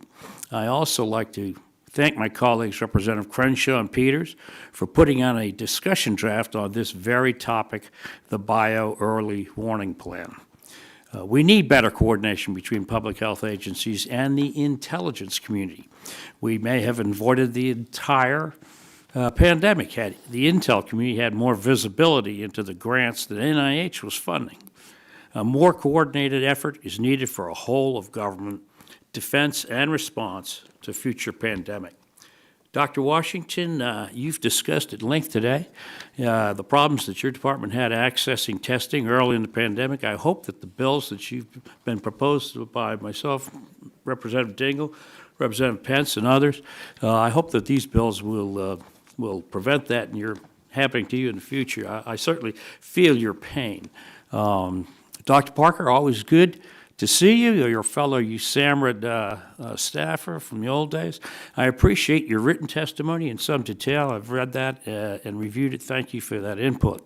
Your emphasis on the national security considerations and the need for coordination between DOD and health agencies is very well outlined. And you also outlined many gaps in the coordination and made some smart recommendations that can truly help us be prepared for the next pandemic. Let me ask you, what would your recommendations be to encourage more coordination before a pandemic breaks out? Clearly, we had a blind spot when it came to the Wuhan Institute of Virology.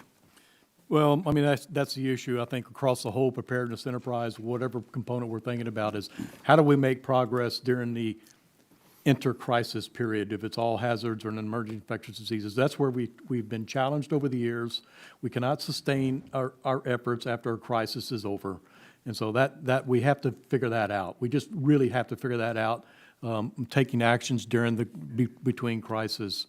Now, there is the health community and the intelligence community and the law enforcement community. We absolutely have to figure out how to better coordinate. Now, there's been coordination over the years. I know my career, that's why I call myself, I've worked in health security because I span that gap pretty well during my career. But we have to span that gap. And I would say that some of our science agencies, our health agencies, we need to make sure that some of the leaders actually are pretty aware of some of the more detailed information that may be in the DNI's annual threat assessments that's on the classified side. So I think our health agencies need to be more aware of some of the security concerns and need to be more security aware and have more of a security culture.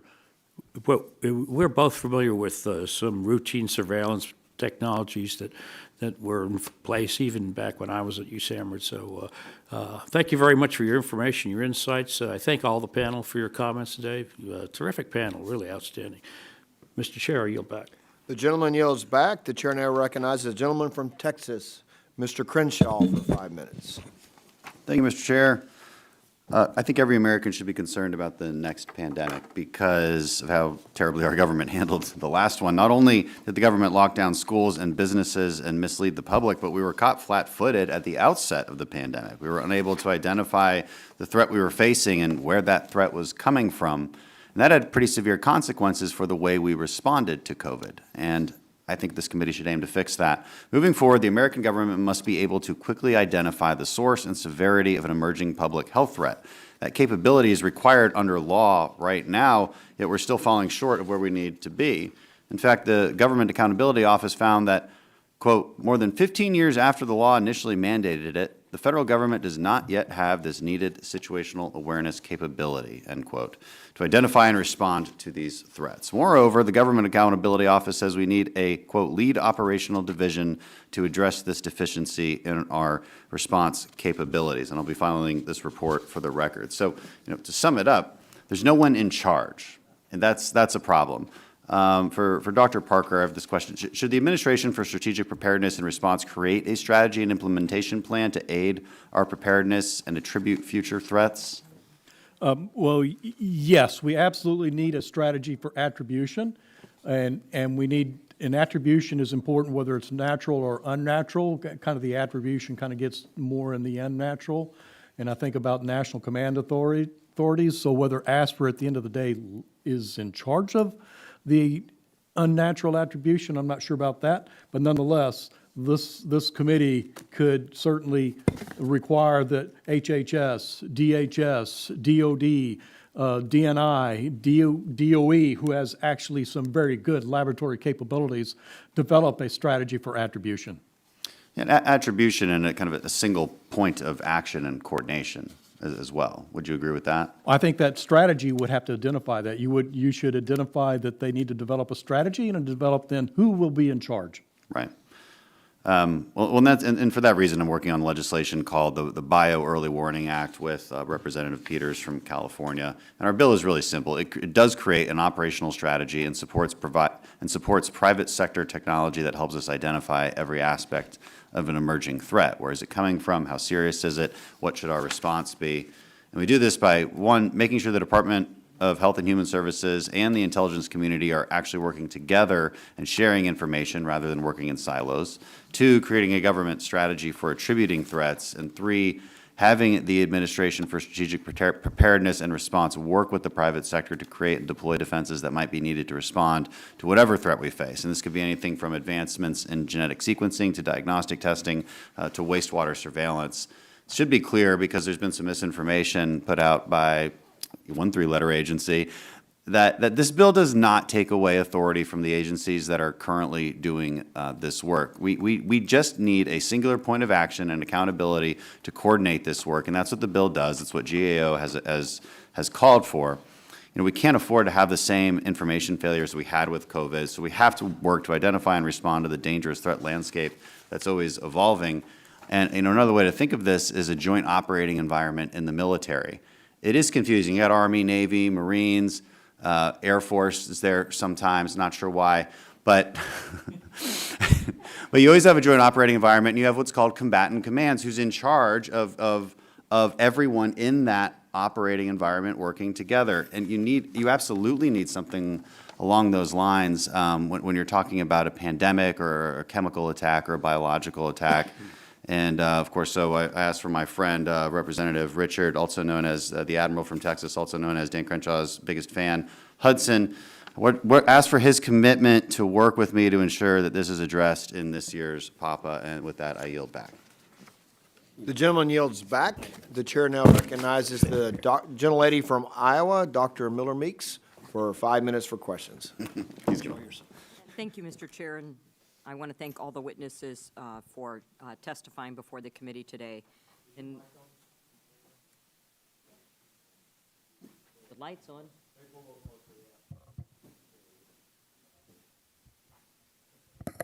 This is a jury-rigged system? No.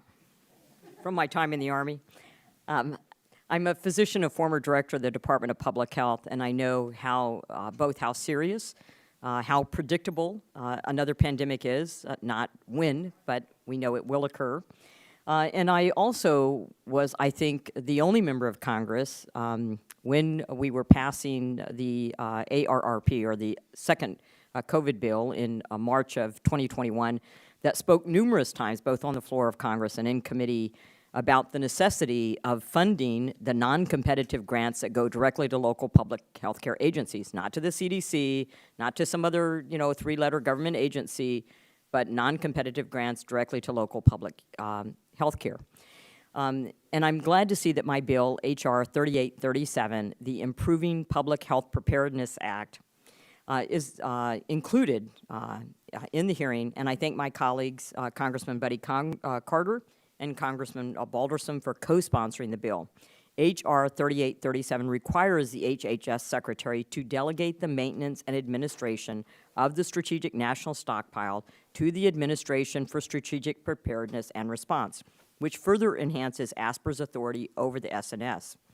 SNS had a few homes since it was established in 1999, CDC, DHS, back to CDC, and then to ASPR in 2013, and operates most effectively under ASPR's jurisdiction, which is why their authority was expanded in 2018 under the last Pandemic and All Hazards Preparedness Act, or PAPA. This legislation is a clean codification of SNS's current authority, which would bring welcomed stability and clarity. Furthermore, it seeks to demonstrate ASPR's leadership as the lead agency for our nation's preparedness and response to public health security threats, as we just heard through the last question and response. Dr. Parker, in your written testimony, you say the SNS, along with other offices, belong together under ASPR and that they are each better served in this structure. Can you please explain why you believe this? Sure. And I mean, I think it's and I'm really happy to see this legislation. It makes a lot of sense to have BARDA, the Strategic National Stockpile, and the industrial-based supply management components of ASPR consolidated under the ASPR. And I think, you know, then how is the ASPR also going to manage and integrate, make sure that there's an integrated, seamless flow between the development of medical countermeasures, the acquisition, the procurement, the stockpiling, and also ensuring that the industrial supply chains are more resilient. So it makes it just logical that they're together. And it's also logical, we talked about NDMS and the support of the healthcare system also, they're just logical that they're together. Yeah, I couldn't agree more. I had a bill in last term on medical countermeasures that went through Homeland Security, as I was a member of Homeland Security. So having this efforts that are helping to coordinated, I think would be beneficial. Ms. Arthur, in your testimony, you state that the SNS needs adequate resources to allow ASPR to manage the full life cycle of all medical countermeasures developed under BARDA. Using existing funding and resources, do you believe that SNS is most equipped to manage medical countermeasures while under ASPR's authority, and what changes in SNS's structure would Congress consider to ensure we are stockpiling the most modern and effective MCMs? Thank you so much for the question. I agree with Dr. Parker. This is an extremely important aspect of the role of ASPR. They actually work closely with their industry partners to manage the life cycle of particularly those medical countermeasures that are going to be stockpiled in the SNS.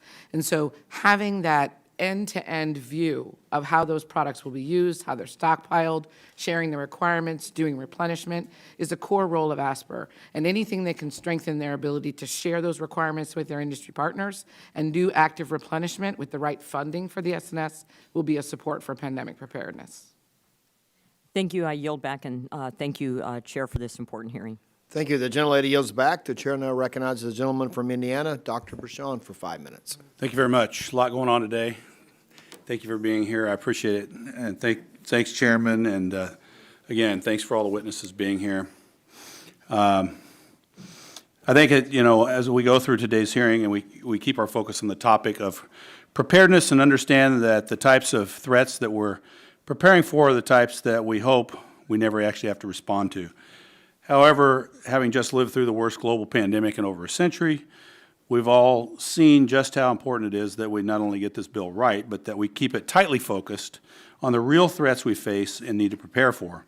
Ultimately, I believe that that less is more. Lest we turn our preparedness efforts into the usual Washington, D.C., what we call the Christmas tree of policies that result in the government doing a bunch of things, and some of which we won't do well. So first, Ms. Arthur, BARDA has historically been very successful partnering with industry on medical countermeasures, leading to 77 FDA approvals. During the COVID-19 pandemic, we saw just how critical innovation was to saving lives and getting us back to normal. And some of this you may have already answered. I apologize. But how would changes to BARDA and the SNS, or the Strategic National Stockpile contracts, to include reasonable pricing or IP march-in provisions impact how private sector industry works with ASPR, BARDA, and the SNS in the future? Thank you very much for this question. It's very important. So policies on reasonable pricing and march-in rights have actually been tried in other programs, other public and private programs, and they've actually had a huge dampening effect on innovation, very negative effect. In the medical countermeasure space, this could actually be even worse, because these are products that already have a high risk to their development and in general have a limited marketplace and a major buyer, which is the U.S. government. So if suddenly companies that wanted to bring their novel technologies to bear on an unmet medical need identified for the government for national security purposes faced IP risk or challenges to their pricing for products that generally did not have a guaranteed commercial market, you would see companies have a very hard time deciding to work on these key products. Yeah, it would stifle innovation and that type of thing. Thank you for that. And Mr. Oken, the COVID-19 pandemic demonstrated that the critical need to have the supply chain and manufacturing capacity in place to be able to quickly respond to a future threat. I think we all know that. Unfortunately, the supply chain and the manufacturing capacity challenges were long-standing prior to COVID-19. We all know that. And while a lot of the focus will be spent on incentives in this space, I think we also need to look at how existing federal policies can negatively impact the supply chain and manufacturing capacity. You mentioned 340B drug discounts are contributing to cancer drug shortages. Can you walk me through why this is the case? You know, I said and I'll repeat it again because it's on the record, Dr. Bouchon, as I know you do, believe that the 340B is a valuable program. And the problem is when you take a low-cost drug to begin with and you demand other rebates and discounts, like 340B discounts on top of it, you are going to produce a product that in many cases has a negative return for these generic manufacturers. It's not worth them producing it. And I think it was Dr. Graylow actually said, this is a U.S. problem, what we're seeing. The problem is nowhere in the world do you see the discounts and the rebates that we end up having here. And we have to realize that 340B, Medicaid rebates, valuable programs, but push down these very low-cost products to such a level that they're simply unprofitable to make. Yeah, I mean, I understand that. As I think most of the people know, in Washington, I'm working on a level of transparency in the 340B program that just lets us all know, how it's functioning and how the congressional intent of the original creation of the program is being followed. And there's some evidence that that's not the case, and it may be challenging the program's future. And again, I'm a huge supporter of 340B. My smaller rural hospitals absolutely have to have this program. So I think I just want to make it clear again on the record that I'm a big supporter, but we do need a level of transparency, I think. And you know who else said that? Secretary Becerra. And who else said that? President Biden in his budget. So, drug shortages is one area, but also formulary access to lower-cost drugs where generics can't get on formulas because there's not a big enough rebate and the list price isn't high enough. So thank you for that answer. And with that, Chairman, I yield back. Dr. Bouchon yields back. We have now completed members of the subcommittee, and we have one member of the full committee waving on. That's Mr. Balderson of Ohio. You're recognized for 5 minutes for questions. Thank you, Mr. Chairman. I didn't know you called me out like that. I'm waved on, so thank you for allowing me the opportunity to do this. My first question is for Dr. Parker. Thank you all for being here, though. But I want to thank Richard Hudson for his leadership on this issue and for introducing the Medical and Health Stockpile Accountability Act. I was proud to co-sponsor this bill along with Mr. Gottheimer and my fellow co-chair of the Pandemic Preparedness Caucus, Ms. Trahan. This important bill will provide real-time updates of medical and health supply inventories nationwide. This will eliminate the delays and errors we saw during the COVID pandemic and ensure that our local healthcare providers have the supplies they need when they need them. Dr. Parker, I agree with you on your assessment that our pandemic response lacks a central authority to set the agenda and provide direction across multiple departments and agencies. I am concerned, though, that President Biden has still not appointed a director for the White House Office of Pandemic Preparedness and Response. Dr. Parker, how can Congress differentiate and prevent duplicative work between ASPR and this new White House officer? Well, yeah, and I have some comments in my written testimony about that. And I think, well, one, I do think it's a great idea that at least we have authorized a pandemic preparedness and response policy office in the White House. It's unclear, though, how it's going to be implemented. And I think now's the opportunity to consider how can biodefense and global health security and pandemic preparedness be consolidated under a leadership structure at the National Security Council, Office of Science and Policy, however that's going to be done. It is the opportunity now to consolidate it and appoint a person that, I'm going to use the analogy, a combatant commander type person that can focus on what are the policies, what are the budgetary priorities, and what are the plans and strategies that are going to be needed, and an implementation plan across this space of biodefense and pandemic preparedness and global health security that can then drive better milestone outcomes, provide the guidance that's needed for industry, and align medical in the case of medical countermeasures, the DoD programs, the HHS programs, into a more singular focus. You still need to allow, though, for decentralized execution at the department agency levels. You don't want to micromanage from the White House, but you can do this. You need the combatant commander that will provide the vision, the strategy, and an implementation plan, and hold the department and agencies accountable. And Congress can also hold the department and agencies accountable for meeting their milestones and metrics. Thank you. Follow up. I appreciate and agree with your statements on the better integrating and training state and local staff. Are there current examples of preparedness exercises or programs between state and local officials that we can look at as to a model? Well, I think over the years, there's been a lot of, like national exercise, and FEMA runs a national exercise program, and that usually involves state and local communities, and so we just need to do more of that. We don't do enough of it, and I think we need to be thinking about what are the scenarios that we might face, and because we might face some of these scenarios that I've talked about in my testimony, and we've done these, our nation has done these in the past, but I think we need to go back and look at what are some of the truly catastrophic scenarios that we may face in the dangerous era that we find ourselves in now. Okay, thank you. Ms. Arthur, since I am the waiver on guy, I don't want to be over my time frame, so I'm going to be pretty brief with you. I see that you chair the Healthcare Ready, which works with government, nonprofit, and medical supply chains to strengthen healthcare systems before, during, and after disasters. We all know that it's the private sector, not the government, that leads, innovate, and advances. Can you explain when public-private partnerships are essential for resiliency versus times when federal government is in a way that is distracting?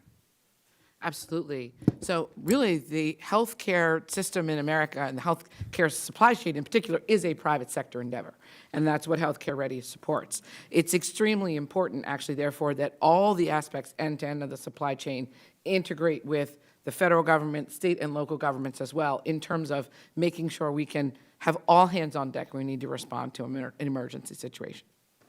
Thank you very much, and thank you all for being here today. Mr. Chairman. Thank you. There's nothing, you don't have to apologize for waving on. It's certainly within the right of the committee. I just want to make sure everybody knew we've let everybody ask questions moving forward. So thanks, Mr. Troy, for being here today. And so we've concluded members' questions. Thank you so much for your answers that have been very informative and been very helpful. But first, a couple of things for business. I ask unanimous consent to insert in the record the documents included on the staff hearing documents list I just shared with you. Without objection, that will be in order. So ordered. And I want to remind members that they have 10 business days to submit for the record questions for the record, and so that you can still receive questions even after the hearing. And so we just ask that you respond to any questions in writing promptly. Members should submit their questions by the close of business on the 27th of June. Again, thank you so much. I know it takes a lot of time, a lot of effort to be here to testify. It's very valuable. It really informs our decision-making, and it means a lot for you to take the time and the effort that you may send me travel some good distances to be here, and we appreciate it very much. And without objection, the subcommittee is adjourned. Thank you. There we go. Time for lunch. Actually, time to go to the restroom. It's literally like to a person. We're all like, where is the closest? It's been about an hour. Oh my God. We started at 10:30. It's what, thank you very much. Great questions. Thank you. Yeah. Me too. Let's go. Oh la la. It was good. Really?